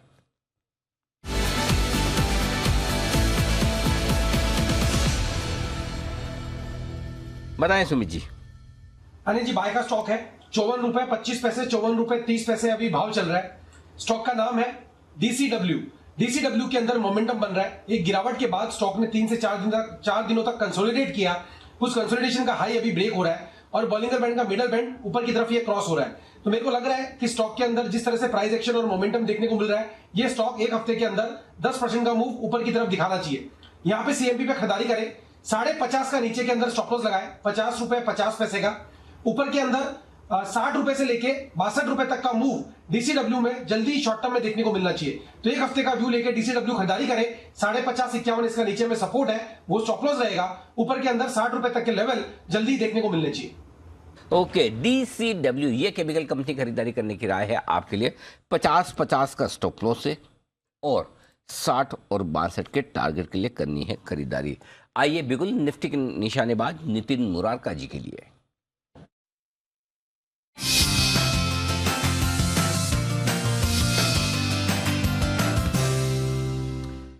बताएं नितिन जी। अनिल जी, यहाँ पे रिलायंस इंडस्ट्रीज की कॉल ऑप्शन होगी और ये होगी 2420 स्ट्राइक की, जिसका प्राइस अभी 62 रुपीज है। और इसके जो टारगेट हैं वो 95 के हो सकते हैं और स्टॉप लॉस हमें 50 रुपए का रखना है। यानी हम 62 में ले रहे हैं, 50 का स्टॉप लॉस रख रहे हैं, 95 का टारगेट रख रहे हैं। स्ट्राइक है 2420 की कॉल ऑप्शन। अब जैसे बैंकिंग में मूव आ रही है, रिलायंस में लीडरशिप हमें मिल सकती है, निफ्टी की लीडरशिप हमें रिलायंस से मिल सकती है। आज फर्स्ट डे है जहां पे कुछ बाइंग इंटरेस्ट दिख रहा है और जिसे पिछले वीक के हाइस के आसपास हम लोग रिलायंस ट्रेड कर रहे हैं। तो रिलायंस में ऐसा लग रहा है कि एक बार शॉर्ट कवरिंग होकर के 2450 2455 तक आना चाहिए। अभी 2416-17 के आसपास का रेट है, तो उसको देखते हुए हम at the money call option ले रहे हैं 2420 की, जिसके टारगेट 95 के होंगे। तो रिलायंस में खरीदारी करने के आए, यानी कि निफ्टी में तेजी का मूड माहौल रहेगा बरकरार, ऐसा मानना है नितिन जी का। जय का क्या मानना है वो भी जान लेते हैं बिगुल के बाद। जय का जैकपॉट।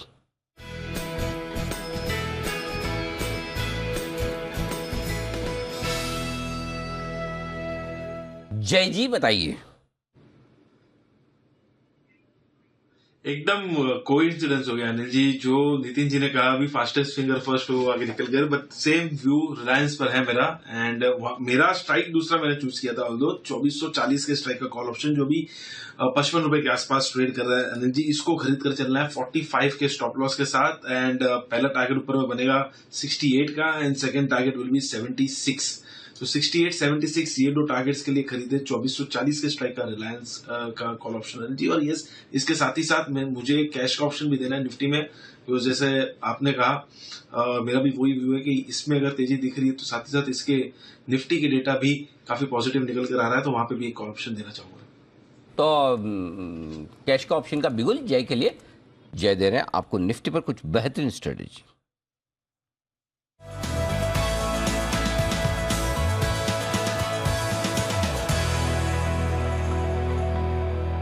बताएं जय। जी खरीदे 17,150 के स्ट्राइक का कॉल ऑप्शन निफ्टी का 260 पर करीब ट्रेड कर रहा है, और यहाँ पे 190 का स्टॉप लॉस लगाना पड़ेगा। स्टॉप लॉस थोड़ा सा दूर इसीलिए दे रहा हूँ जी, बिकॉज ट्रंकेटेड वीक, और ये 13 अक्टूबर की एक्सपायरी का अगेन ये थर्सडे की एक्सपायरी का नहीं है। एंड ऊपर में जो फर्स्ट टारगेट इसका निकल कर आ रहा है अनिल जी वो है 318 का 318, and second target will be 345। सो 318, 345 ये दो टारगेट्स के लिए आप खरीदे। 17,150 के स्ट्राइक का call option in the money strike का दे रहा हूं मैं। मुझे ऐसा लग रहा है कि अब 17,150, 17,100 ये पोजिशनल पर्सपेक्टिव काफी इंपॉर्टेंट अब एक लेवल्स बन चुके हैं नीचे की तरफ। एंड ऊपर में मुझे ऐसा लग रहा है एक व्यू था अनिल जी मेरा कि गैप फिलअप होगा, जो मैंने कल के ट्रेडिंग सेशन में भी सुबह बताया था कि लगभग 17,250, 300 के लेवल्स हमें निफ्टी में देखने मिलेंगे, वो गैप फिलिंग होगी, और वो गैप फिलअप आज हुआ है। एंड 17,200 के ऊपर भी कंफर्टेबली ट्रेड कर रहा है। सो जैसे ही 17,300 निकलेगा अनिल जी, नेक्स्ट टारगेट जो निफ्टी का निकल कर आएगा वो है 17,450 से लेकर 17,500। सो गोइंग फॉरवर्ड 17,300 निकलते ही 150 से 200 पॉइंट का फर्दर आपको रनअप देखने मिल सकता है। एंड डाउन साइड में 17,100, 150 this range will act as a very critical support. ये होल्ड किए हुए तब तक शॉर्ट टर्म में ये बाउंस कंटिन्यू रह सकता है। 17,150 का इन द मनी कॉल, बड़े समय बाद। जब पिछली बार कब याद आता है कि आपने in the money call option दिया? मेरे ख्याल से 5-7 दिन में तो नहीं, राइट?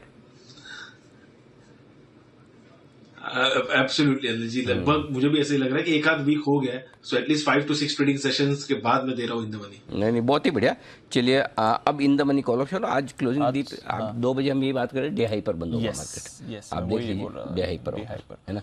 और आज सुबह जय ने 39,500 का भी कॉल दिया था, वहां से भी बैंक निफ्टी भी कश्मकश के बाद ऊपर के चांस, क्योंकि आज की पुट राइटिंग ज्यादा होकर रखी है, तो देख लीजिए 39,100 पर थोड़ा नीचे आया था 39,000 के लिए, बट वापस वो तो 25 पॉइंट तो ऊपर नीचे चलता है, वहां से फिर अच्छी बहुत ही बढ़िया चाल आती है। देखिए दोनों की बहुत बढ़िया। वो क्या होता है 2:30 बजे के आसपास एक बार तक थोड़ा सा नीचे आता था कि जिसको डर लगे ना पोजीशन खाली कर फिर से चल पड़े, ऐसा है।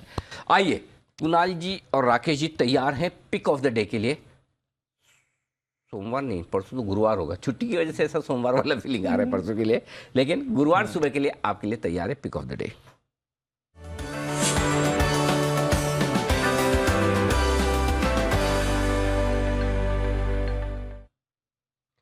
बताएं सर। अनिल जी देखिए, स्टॉक वही है जिसको मैंने पिक ऑफ द सीरीज घोषित किया था, और बंसल जी ने भी कल इसको पिक ऑफ द डे में लिया था। अनिल जी स्टॉक है ग्रैनुअल्स, जिसके चार्ट पर एक फ्रेश ब्रेकआउट एक बार फिर से आता हुआ नजर आ रहा है, तो इसको गुरुवार के लिए Anil ji pick of the day हम लोग दे रहे हैं। खरीदारी की राय है मौजूदा स्तरों पर बाय करें। एक फ्रेश ब्रेकआउट इंट्राडे चार्ट्स पर आता हुआ दिख रहा है। Over to Rakesh. अनिल जी बेहतरीन टेक्निकल स्ट्रक्चर है, और जिस तरीके का टेक्निकल स्ट्रक्चर है, ये जो इसका बायबैक प्राइस है वहां तक भी जाने का दमखम रखता है, तो मिस नहीं करना है। 350 का स्टॉप लॉस लगाना है। 376, 376 पहला टारगेट है, 384 दूसरा टारगेट है, और सिमी जी से इंस्पायर्ड होकर अनिल जी 400 तीसरा टारगेट है। और तो इन 3 टारगेट्स के लिए ग्रैन्यूल्स है हमारा pick of the day. Okay, तो ये सिमी जी से जो आपको इंस्पिरेशन मिली है तीसरे टारगेट की बंसल जी, ये सिर्फ इसी स्टॉक में क्यों, बाकी सब में क्यों नहीं? ऐसा सिमी जी ने मुझे बोला कि पूछना है मुझे आपसे। नहीं अनिल जी मेरे को इंस्पिरेशन जी एंटरटेनमेंट के लिए भी मिली थी। वो मेरा ऑडियो अनिल जी नहीं आया था तकनीकी कारणों से, तो वहां पर भी मैं बोल रहा था, आप सुन नहीं पाए थे कि जी एंटरटेनमेंट मेरा पिक ऑफ द क्वार्टर है। हाँ। मेरा और कुणाल जी का पिक ऑफ द क्वार्टर है, तो वहाँ गुप्ता जी से इंस्पायर्ड होकर हमने भी Anil ji pick of the quarter बनाया है।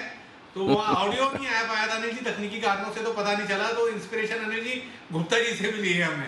ओहो हो गजब है, सब एक दूसरे को इंस्पायर ही करते रहो आप। बहुत ही गजब, मतलब कुछ सिमी, वो आशु जी सिमी जी को इंस्पायर करके वहाँ जाके थोड़ी मंदी की कॉल देने लगी। और क्या आशु जी बता रहे, जयपुर में जैन साहब के 5 में से 2 क्लाइंट को मंदी करवा दी। मंदी करवा दी, हाँ मतलब व्यू चेंज करवा दिया। बहुत बढ़िया, गजब। Okay, keep inspiring each other. इस बीच मार्केट है डे हाई पर, लेकिन हाई पर ये कुछ नहीं है। जो चीज मैं आपको बताने जा रहा हूँ वो सोचेंगे तो मजा ही आ जाएगा, और वह है चांदी। ओहो, क्या दौड़ लगा रही है चांदी, 4-4 हज़ार रुपए एक एक दिन में भाग रही है। तो क्यों चांदी में इतनी चमक, बता रही है हमें नेहा। क्या हो गया चांदी को एकदम? सर चांदी बाकी सारे मेटल्स के साथ, सोने के साथ भागे, लेकिन इंटरेस्टिंग ये है कि जितनी एक्सपेक्टेशन थी कि सोना जिस तेजी से भागेगा उससे कहीं फराटा रफ्तार से चांदी भागी है। 2 ट्रेडिंग सेशन में 5,000 रुपए से अधिक की स्ट्रेंथ दिखी, और वो इसलिए आई है क्योंकि हमने अंतर्राष्ट्रीय बाजार में एक जबरदस्त जंप देखा है। $21 का जो आंकड़ा है वो आज हमने पार होते हुए देखा है, जो कि 3.5 महीने के बाद देखने को मिला है। और सर हमने एक दिन में जो इसमें इंट्राडे स्ट्रेंथ आती हुई देखी है वो 20 महीने बाद देखने को मिली है। 8-8.5% की इंट्राडे स्ट्रेंथ हमने इससे पहले फरवरी 2021 में बनती हुई देखी थी, लेकिन उसके बाद से चांदी बिल्कुल ठंडी पड़ गई थी। बहुत सारे कारण हैं। डॉलर इंडेक्स में जो हमने करेक्शन आता हुआ देखा है, 28 सितंबर को 114.72 पर 7.4 तक 20 साल की फ्रेश हाई से अब 3% करेक्ट हो चुका है। डॉलर इंडेक्स 111 के भी नीचे आता हुआ दिखा, उसका एक बहुत बड़ा सपोर्ट मिला है। ट्रेजरी यील्ड्स में गिरावट मिली है, इसका सपोर्ट है। पूरे कमोडिटी बाजार में जो स्ट्रेंथ आई है उसका तो आप कह सकते हैं कि पूरी चौतरफा तेजी वहां से देखने को मिली है। सेफ हेवन बाइंग का सपोर्ट मिला है। इंडस्ट्रियल डिमांड के तौर पर भी इस मेटल को देखा जाता है, उसके भी सपोर्ट मिले हैं। एक बड़ी चीज हुई है वो है यूएन की तरफ से जो सालाना ग्लोबल इकोनॉमिक हेल्थ की रिपोर्ट निकल कर आई है, जहां उन्हें क्लियरली फेड समेत दुनिया भर के सेंट्रल बैंकों को आगाह किया, चेतावनी दी है कि भाई आप ये ब्याज दरों में जो तेज बढ़ोतरी के पीछे पड़े हो, इस पर थोड़ी लगाम लगाओ वरना स्टैगफ्लेशन की स्थिति आ जाएगी। इससे थोड़ी उम्मीद मार्केट में ये बनी है कि गोइंग फॉरवर्ड सेंट्रल बैंक और खासतौर से फेड है वो अपनी ब्याज दरों की रफ्तार धीमी कर सकते हैं। तो ये तमाम फैक्टर्स है। और अमेरिका में और बाकी जो फैक्ट्री एक्टिविटी के नंबर्स निकल कर आ रहे हैं जिसमें सुस्ती देखने को मिली है, ये वो फैक्टर्स है जिसके चलते हमने देखा है चांदी को इतना बल मिला है। मैंने कुछ ब्रोकरेज फर्म से बात की, उन्होंने कहा कि चांदी में तो तेजी की शुरुआत है। यहाँ पर कोई भी डिप, कोई भी करेक्शन मिलता है, खरीदारी करके चलिए।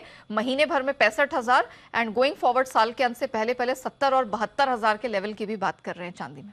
ओहो, चांदी में चांदी 10,000 रुपए और जी।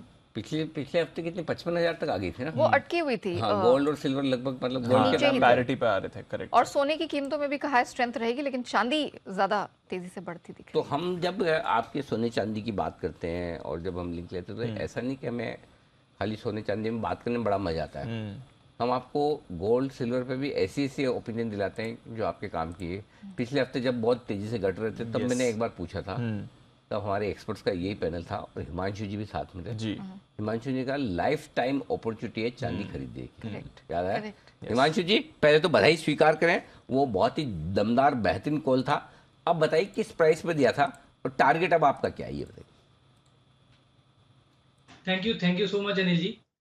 अनिल जी देखिए, उस वक्त लगभग 55-56 हज़ार के ही लेवल्स थे सिल्वर के जब हमारी ये बात हुई थी, और उसके बाद हमने 1-2 दिन की कंसोलिडेशन के बाद ये बड़ा मूव आते हुए देखा। और जैसा नेहा जी ने अभी कहा कि ये जस्ट एक शुरुआत है अनिल जी, ये मैं टोटली इस बात से अग्री करता हूं कि ये जस्ट एक शुरुआत है, क्योंकि लगभग 54,000 से एक स्ट्रेच में मूव लगभग 61,000 के आसपास पहुंच चुकी है। तो यहाँ पर ऑफकोर्स थोड़ा शॉर्ट टर्म में कंसोलिडेशन देखने को मिल सकता है, जहां पर 58,000 के आसपास शायद एक डिप मिले। लेकिन यहाँ से जो इमीडिएट शॉर्ट टर्म में पहला टारगेट है वो 63,500 रुपए तक का है, जो मैं देखता हूँ। 63,500 के ऊपर जैसे ही सिल्वर निकलनी शुरू होगी 70 से 72,000 रुपए तक का टारगेट खुलेगा, जो कि थोड़ा सा 3 से 5 महीने का नजरिया है। 70 से 72,000 रुपए के ऊपर अनिल जी वो होगा जो पिछले 5 साल में नहीं हुआ, जिसका इंतजार 12 मुल्कों के सब ट्रेडर्स और इन्वेस्टर्स कर रहे हैं। 1 लाख रुपए की चांदी के लिए जो ट्रेन है वो शुरुआत हो चुकी होगी, गाड़ी निकल चलेगी स्टेशन से।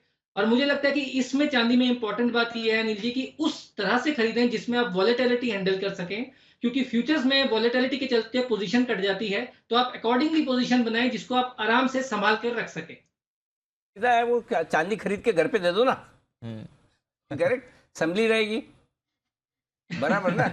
ये फॉर्मूला कैसा है जी बंसल जी, ये वाला फॉर्मूला कैसा है बंसल जी? इस पे कुछ विशेष टिप्पणी देना भी चाहते हैं अनुभव के हिसाब से। अगर चांदी खरीद के घर पे दे दी तो संभली रहेगी पोजीशन। अनिल जी सीरियस जी बंसल जी नहीं अनिल जी, सिल्वर का अनिल जी ईटीएफ अवेलेबल है, सिल्वर के ईटीएफ है, 2 ईटीएफ अवेलेबल है निपॉन म्यूचुअल फंड। अरे वो तो सब है, अरे बंसल जी, अरे वो तो सब है, वो सबको पता है। हिमांशु जी, गुप्ता जी की जो प्रॉब्लम है, 1 मिनट कुणाल जी आया मैं आपको, गुप्ता जी की जो प्रॉब्लम, गुप्ता जी की एफएनओ की पोजीशन कट जाती है, ईटीएफ ले तो बिक जाता है। करेक्ट। तो मेरा पॉइंट ये है कि चांदी खरीद के या सोना खरीद के आप घर पे दे दो, करेक्ट, न तेजी में बिकेगा न मंदी में बिकेगा। अब हाँ कुणाल जी दीजिए इसमें सोना तो खरीद के दे सकते जी कुणाल जी। अनिल जी देखिए, चांदी खरीद के घर पे नहीं देनी अनिल जी, चांदी खरीद के अनिल जी मेरे जैसे किसी दोस्त को देनी अनिल जी, फिर अनिल जी कभी सौदा कटेगा ही नहीं अनिल जी।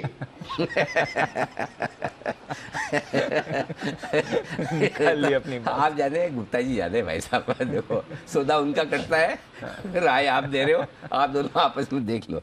बट कुल मिलाकर ये है, चांदी का कॉल बहुत ही जबरदस्त था, इसमें कोई डाउट नहीं, बधाई है उसके लिए जी। बिल्कुल। एक सोने पर भी व्यू लेना चाहूंगा क्योंकि दोनों ही लग रहा है मूवमेंट में आ रहे हैं। सुमित जी, आप भी काफी क्लोजली ट्रैक करते हैं गोल्ड सिल्वर, अब सोने की चाल कैसी रहेगी? क्योंकि कल $40-50 का उछाल तो सोने में भी हमने देखा था।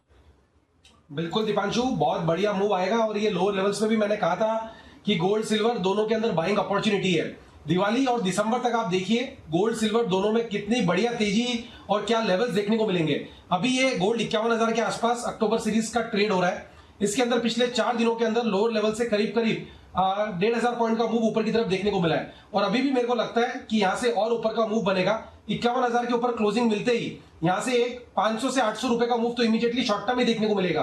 पोजिशनली मेरे को लगता है 52,500 और 55 से 56,000 तक के लेवल गोल्ड में आने वाले 3 से 5 महीनों के अंदर देखने को मिल सकते हैं। डिप्स में खरीदारी करें क्योंकि जो भी geopolitical tension, fundamental triggers, dollar index, inflation, सारे संकेत इनके लिए पॉजिटिव है। सिर्फ एक चिंगारी की जरूरत है, जैसे ही लगेगी ये एकदम तेज, बहुत तेज स्पीड से तेजी पकड़ेंगे तो आने वाले समय में 3 से 5 महीने के अंदर बढ़िया तेजी गोल्ड के अंदर देखने को मिलेगी। बिल्कुल, तो बढ़िया तेजी गोल्ड में आपको आती हुई दिखेगी। तैयार रहिए गोल्ड की तेजी के लिए, ये आपके लिए राय आ रही है। और गोल्ड से जुड़ा स्टॉक टाइटन तो ऑफकोर्स आज सुबह से एक्शन में है। गोल्ड फाइनेंसियर मनापुरम में भी आपको इस समय थोड़ी एक अच्छी मूव आती हुई दिख रही है। जरा इसके चार्ट पर भी एक बार नजर डाली जाए। जय, जरा मनापुरम का भी चार्ट देखें, 3.5% ऊपर है, अटेम्प्ट कर रहा है 100 के लेवल को क्रॉस करने की, 100 के करीब आज आया भी था। क्या राय है मनापुरम पर जय? परफेक्ट लेवल निकाला है दीप आपने, वो 100 का लेवल ही जो है 100 के ऊपर जाता है तो इसमें आपको further move till the levels of 106, 109 आपको देखते हैं डेफिनेटली मिलेगा। तो मेरी राय यही रहेगी कि इसको खरीदना है तो 100 के ऊपर जाने पे खरीदे इसको। And you know on the lower side there after मुझे ऐसा लग रहा है कि लगभग 96 के आसपास के लेवल्स जो है that should be the ideal stop loss for the target of 109। But खरीदना है 100 रुपए के ऊपर ही, बिकॉज मुझे ऐसा लग रहा है कि वो लेवल के ऊपर फर्दर मोमेंटम गेन हो सकता है, अदरवाइज वहां से फिर से कंसोलिडेशन देखने मिल सकता है। लेवल क्रॉस करने दीजिए मनापुरम को, आज कोशिश जरूर कर दी, कर नहीं पाया, और अगर 100 का लेवल क्रॉस करता है तो फिर आप 109 के टारगेट्स यहाँ पर आते हुए देख सकते हैं। इस पर भी रखनी है आपको नज़र थी M&M फाइनेंस पर, और टेक्निकली तो हमने राय ले ली। एक बार चोपड़ा साहब से भी राय लेनी थी। चोपड़ा साहब, कंसर्न्स बने थे जब इनके एक आउटसोर्स रिकवरी एजेंट की वजह से खराब हादसा हुआ था, फिर RBI की रेस्ट्रिक्शंस भी लगी थी, स्टॉक का 20% टूट गया था 2-3 दिनों में। आज बड़ी रिकवरी आई है M&M फाइनेंस पर, जरा राय दें सर। अपडेट के बाद 200 के लेवल पर आ गया महिंद्रा एंड महिंद्रा फाइनेंस, क्या व्यू बनता है सर इस काउंटर पर? दीप, उस दिन भी मेरा बातचीत हुआ था, आई थिंक जिस दिन ये इंसिडेंट हुआ था उस दिन केवल महिंद्रा फाइनेंस में सबसे ज़्यादा डैमेज था, मगर काफ़ी सारी NBFC और बैंक्स के ऊपर भी था।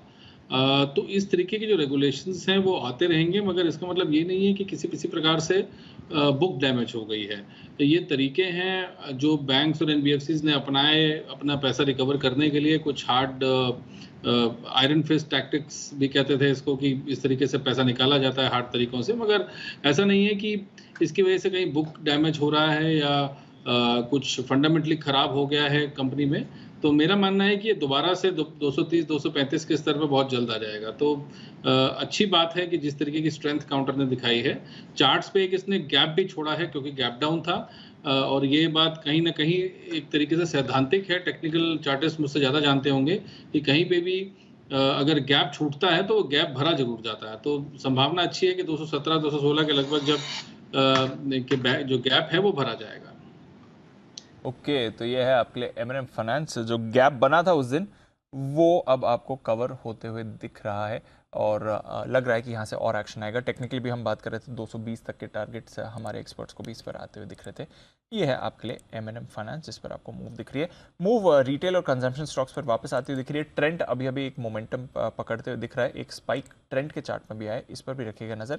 एक और इंटरेस्टिंग काउंटर है जिस पर राय लेनी है, MCX।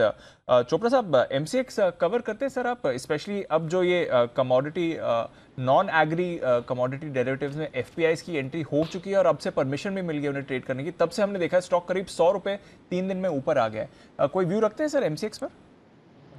बिल्कुल व्यू रखते हैं, और काफ़ी डैमेज हो चुका था इसके प्राइस में।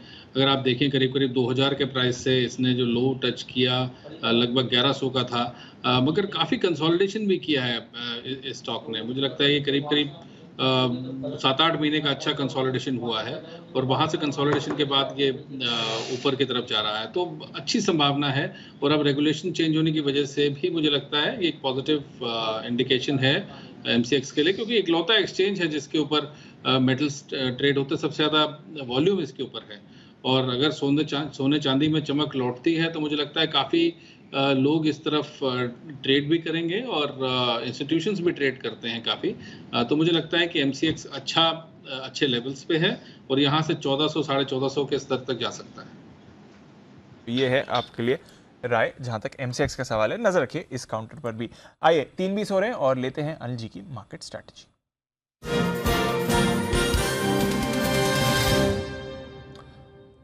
एक्शन भरपूर है अनिल जी। 350 पॉइंट ऊपर डाउ फ्यूचर्स, डेज हाई पर नैस्डैक फ्यूचर्स, 200 अंकों की तेजी। यूरोप के बाजार अच्छे एक्शन में है। डॉलर इंडेक्स कूल ऑफ हो चुका है। कच्चा तेल $90 के आसपास है। कल ओपेक की बैठक पर भी नजर रहेगी, इस पर भी हमारे बाजार परसों रिएक्ट करेंगे। बट अदरवाइज बहुत ही बढ़िया मूड में है ग्लोबल बाजार। क्या करना है सर? दीप, वैसे तो मूड माहौल सब अच्छा है। आज क्या खराब लगेगा? कल को जो अच्छा नहीं लग रहा था, आज कुछ भी खराब नहीं लग रहा है। Exactly. शुक्रवार को कुछ भी खराब नहीं लग रहा था। तो मार्केट तो ऐसा ही है। सो आई थिंक 2 दिन की ओवरनाइट रिस्क रखने के बजाय बेहतर है कि फ्रेश खरीदारी जो भी करनी करानी है आप परसों गुरुवार सुबह आके करें, क्योंकि एक ओपेक प्लस की बैठक का भी मामला रहेगा। बिल्कुल सर। अमेरिका ऊपर नीचे है ही। दूसरा ये कि एक वीकली एक्सपायरी भी है। सो आई थिंक ऐसे सब कुछ ठीक है। आप अपनी पोजीशन है तेजी की तो आप 17,100 का पुट ऑप्शन खरीद कर हेज कर सकते हैं। मंदी की पोजीशन है तो 17,400 का कॉल ऑप्शन खरीद कर हेज कर सकते हैं। ज़्यादा दूर की हेजिंग करनी है तो 17,000 और 17,500 का पुट और कॉल लेकर हेज कर सकते हैं। 2 दिनों के हिसाब से फ्रेश पोजीशन बनाने की राय नहीं होगी। लॉन्ग पोजीशन है तो ऑप्शंस की हेजिंग के साथ जाएं। बैंक निफ्टी का जहाँ तक सवाल है 39,000 के ऊपर बढ़िया क्लोजिंग हो रही है। अगर आपको हेजिंग करना है तो 38,800 का पुट आपके पास होना चाहिए लॉन्ग पोजीशन पर, और शॉर्ट है तो 39,500 का कॉल ऑप्शन के साथ हेज कर सकते हैं। बट फ्रेश पोजीशन मेरे ख्याल से बनाए है पोजीशन, उसको आप कैरी कर सकते हैं या फिर मुनाफा भी बुक कर लें। हाँ, करे तो भी डे हाई पर है, कोई दिक्कत वाली बात नहीं है। अब ये है कि किसी को लगे 100 पॉइंट ऊपर खुल गया मेरा तो मिस हो गया, तो वो रिस्क आप 2 दिन के लेना चाहें तो अलग बात है। अदरवाइज बेस्ट है, अच्छा प्रॉफिट बन रहा है, बुक भी कर सकते हैं। बेहतर है परसों आकर फिर से देख लें, कोई दिक्कत नहीं। ओके, तो ये है आपके लिए राय बाजार पर अनिल जी की तरफ से। आइए कुछ फाइनल कॉल से लेते हैं और फिर क्लोजिंग की तरफ बढ़ते हैं। हिमांशु जी के लिए बिगुल हिटमैन हिमांशु।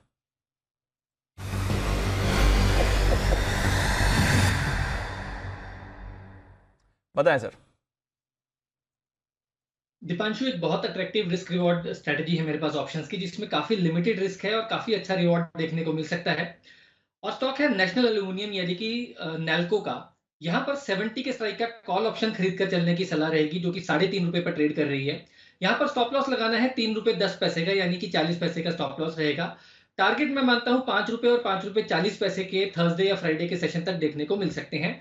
मेटल स्टॉक्स में एक जबरदस्त रिकवरी आज के सेशन में देखने को मिली है, जिस तरह से डॉलर इंडेक्स में गिरावट देखने को मिली है।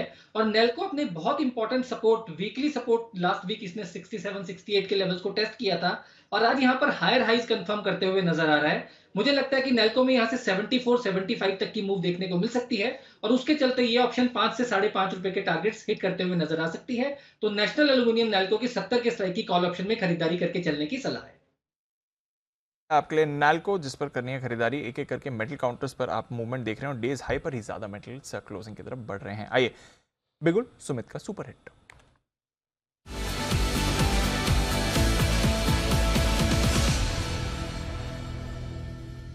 बताएं सुमित जी। दीपांशु, बाय का स्टॉक है, थर्सडे फ्राइडे के लिए बाय करें। स्टॉक का भाव चल रहा है 319 रुपए, 319 रुपए 50 पैसे। स्टॉक का नाम है चंबल फर्टिलाइजर। चंबल फर्टिलाइजर के अंदर धीरे धीरे करके मोमेंटम बनना स्टार्ट हुआ है और ये स्टॉक यहां से बढ़िया अपमूव ऊपर की तरफ दिखाने वाला है। 310 311 ये स्टॉक का नीचे में सपोर्ट बनेगा, तो ये नीचे में स्टॉप लॉस लगाना है। ऊपर में जैसे ही चंबल फर्टिलाइजर में 321 का लेवल निकलेगा तो स्टॉक में मोमेंटम बनेगा और फिर 330 रुपए से लेके 335 रुपए तक का मूव 1 से 2 दिनों के अंदर ही चंबल फर्टिलाइजर के अंदर देखने को मिल सकता है। खरीदारी करें चंबल फर्टिलाइजर 310 का स्टॉप लॉस लगा के 330 335 के टारगेट्स लिए। ओके, तो चंबल फर्टिलाइजर पर करें खरीदारी। अभी राय आई थी शो की शुरुआत में यूपीएल पर हिमांशु जी की तरफ से और चंबल फर्टिलाइजर आ रहा है सुमित जी को पसंद और यहाँ पर आप एक्शन भी देख रहे हैं। ऊपरी स्तर पर बाजार अब और तेजी बनती हुई दिख रही है। कुछ फाइनल स्टॉक्स पर नजर डालते हैं। बजाज फाइनेंस अच्छे मूड में रहा है। In fact Bajaj finance, Bajaj Finserv दोनों में ही आज आपने एक अच्छी मूव आती हुई देखी है। नितिन जी, बजाज फाइनेंस में कुछ करना है सर? कोई ट्रेड दिखता है बीटीएसटी का इसमें?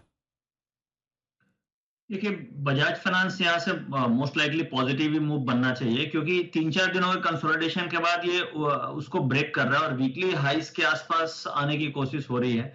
तो इसके टारगेट 1760 1780 तक के बनते हैं, तो बीटीएसटी करना चाहिए सब्जेक्ट टू कि मार्केट में बहुत ज्यादा कुछ ओवरनाइट गैप डाउन नहीं हो। बट डेटा और शॉर्ट कवरिंग और ओपन इंटरेस्ट को देखते हुए ऐसा लग रहा है कि 1760 तक के टारगेट काफी शॉर्ट टर्म में बन सकते हैं। 1760 तक के टारगेट्स आ सकते हैं, नजर रखिएगा इस पर।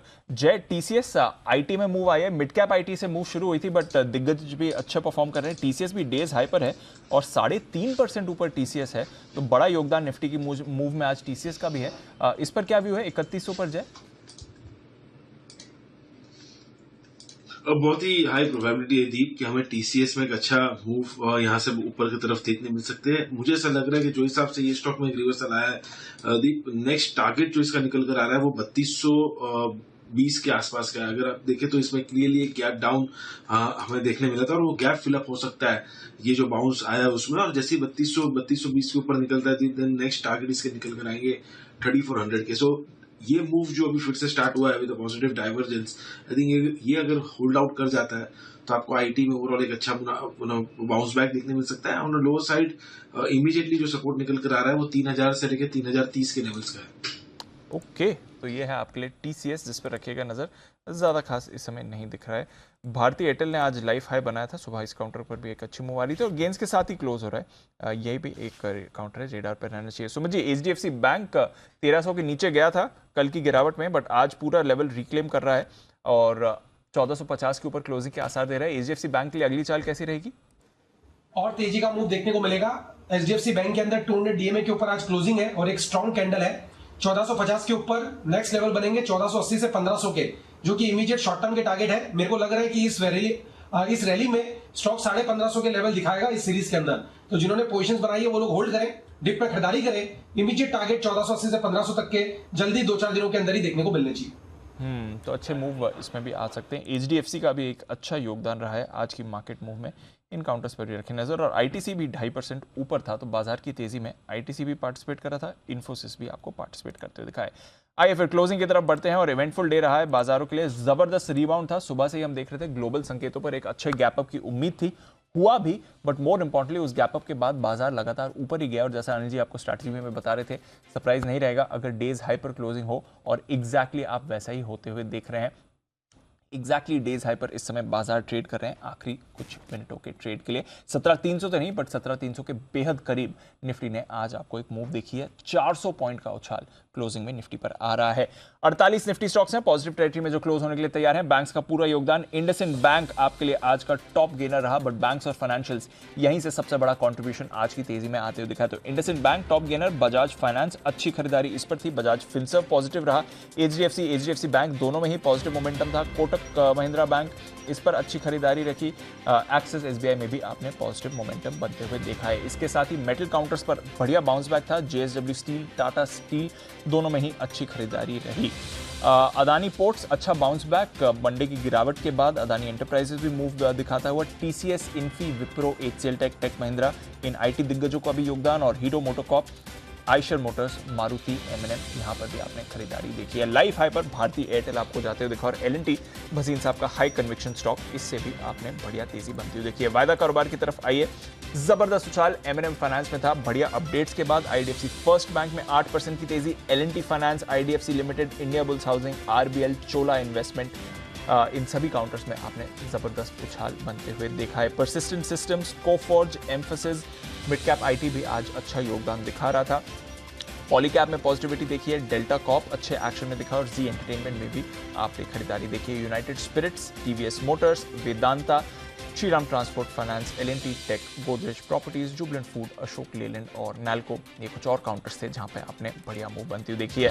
गिरावट सिर्फ 8 वायदा कारोबार के स्टॉक्स हैं जो नेगेटिव टेरिटरी में क्लोज हो रहे हैं, उसमें जीएसपीएल करीब 2% नीचे, Samvardhana Motherson, Power Grid, PVR, Marico में हल्की फुल्की गिरावट है, कुछ ज्यादा बड़ा एक्शन यहां पर आपको नहीं दिखा। तो ब्रेथ बाजार की काफी पॉजिटिव रही, और टुवर्ड्स क्लोज हमने देखा है कि पॉजिटिव स्टॉक्स ही ज्यादा गेन्स दिखा रहे थे, ब्रेथ अच्छी रही।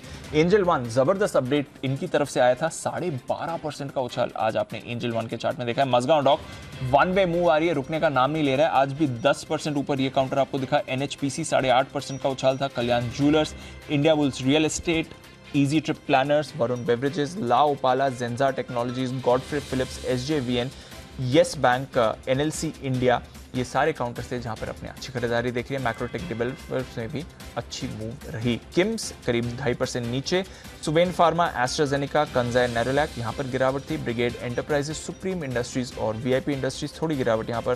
सोनाटा सॉफ्टवेयर, ग्राइंडवेल नॉर्टन, आवास फाइनेंसेस, रेस्टोरेंट्स ब्रांड एशिया और केएसबी, साथ ही बीएएसएफ, ये कुछ काउंटर्स थे जहां पर आपने गिरावट बनती हुई देखी। बट अनिल जी जबरदस्त कॉल दिया था सर आपने 2 बजे की, आज आप सरप्राइज नहीं होंगे अगर डेज हाई पर बाजार बंद हो, और एग्जैक्टली डेज हाई पर बाजार आपको बंद होते हुए दिख रहा है। ऑलमोस्ट 400 पॉइंट्स की तेजी Nifty, 1100 points bank Nifty. Wow, बहुत ही जबरदस्त शानदार क्लोजिंग होती हुई दिखी है, और डेटा दिखा रहे थे दीप में, क्या कहूँ, इसमें कोई बड़ी रॉकेट साइंस नहीं लग रहा था। जिस तरह से 17,200 के नीचे नहीं जाएगा, गया नहीं, 39,000 के नीचे बैंक निफ्टी टिका नहीं, और 39,135 के आसपास बंद होता हुआ, बेहद शानदार क्लोजिंग। ओके, आइए बढ़ते आगे। पावरफुल और लग्जरी एसयूवी चाहने वालों के लिए आज हमारा ऑटो शो जिग्निशन है बेहद खास, क्योंकि हम आपको ले चलेंगे 2022 लैंड रोवर रेंज रोवर की टेस्ट ड्राइव पर। दिखाएंगे कैसी है टाटा की सबसे किफ़ायती हैचबैक इलेक्ट्रिक टियागो ईवी, और साथ ही ऑटो कंपनीज के टॉप मैनेजमेंट से भी होगी हमारी कुछ खास बातें। बताएंगे आपको ऑटो वर्ल्ड से जुड़ी सभी लेटेस्ट खबरें शाम 4:30 बजे जिग्निशन में। देखना न भूले, सिर्फ जी बिजनेस पर। पिछले कुछ दिनों में हार्ट अटैक की आई तस्वीरें परेशान कर रही है। गरबा या रामलीला के दौरान हार्ट अटैक से कई मौतें हुई है। आखिर गरबा या जिम में वर्कआउट के दौरान युवाओं में बढ़ते हार्ट अटैक की वजह क्या है? दिल के इशारों को समझने में क्या हम कुछ बड़ी चूक कर रहे हैं? शाम 6 बजे आपकी खबर आपका फ़ायदा में होगी, इसी पर चर्चा समझेंगे। हाल ही के दिनों में हार्ट अटैक के बड़े मामलों के पीछे कहीं इलेक्ट्रोलाइट इम्बैलेंस का कोई कनेक्शन तो नहीं है। अब ये क्या है, और क्या पोस्ट कोरोना इफेक्ट भी बढ़ते हार्ट अटैक का एक कारण बन रहा है? क्या कहती है डॉक्टरों की नई रिसर्च? इस पर करेंगे एक्सपर्ट से बातचीत। हमारे साथ होंगे doctor Subhash Chandra, chairman and head of department cardiology के BLK मैक्स हॉस्पिटल से, और डॉक्टर हरेश मेहता साहब होंगे जो कि डायरेक्टर हैं कार्डियोलॉजी के फोर्टिस हॉस्पिटल के। इन दोनों से करेंगे मुलाकात और जानेंगे हम शाम 5:56 पे इसमें दिल का क्या कसूर। सवाल तो सही है सर, सवाल तो सही है। वाह, तो मतलब कोविड की वजह से क्या वजह से हार्ट अटैक जो ज़्यादा आ रहे हैं उस पर होगी विशेष चर्चा। आज हम बताएंगे कि विजयादशमी निवेश कि किन बुरी आदतों से आपको छुटकारा लेना चाहिए इस विजयादशमी पर। कौन सी आदतें हैं? मुनाफे वाली। 9 विजय मंत्र, और हमारे साथ होंगे JRL मनी के को फाउंडर विजय मंत्री, खुद भी विजय है, शो भी विजय है, और मंत्र भी देंगे मंत्री। बिल्कुल, मंत्र भी देंगे मंत्री। निवेश के 9 विजय मंत्री कर देना चाहिए, है ना। तो चलिए विजय मंत्री जी के साथ ये शो मिस मत कीजिएगा। अब आइए रात के 8 बजे की prime time bulletin. Festive season में हवाई किराया आसमान पर पहुंच गया है। कई नॉन मेट्रो स्टेशन के लिए आपको 20,000 ओहो भाई पूछो मत। किराया तो ऐसा हो गया कि मतलब आपका मन में आए कि एक बार तो फिर लगेगा खरीद ही लें। आपको क्लिक करते वैसे भी फील आ सकती है जी, मैं चॉपर खरीद रहा हूँ या टिकट खरीद रहा हूँ। क्या एयरलाइन खरीद रहा हूँ या टिकट खरीद रहा हूँ, तो वैसा हाल है।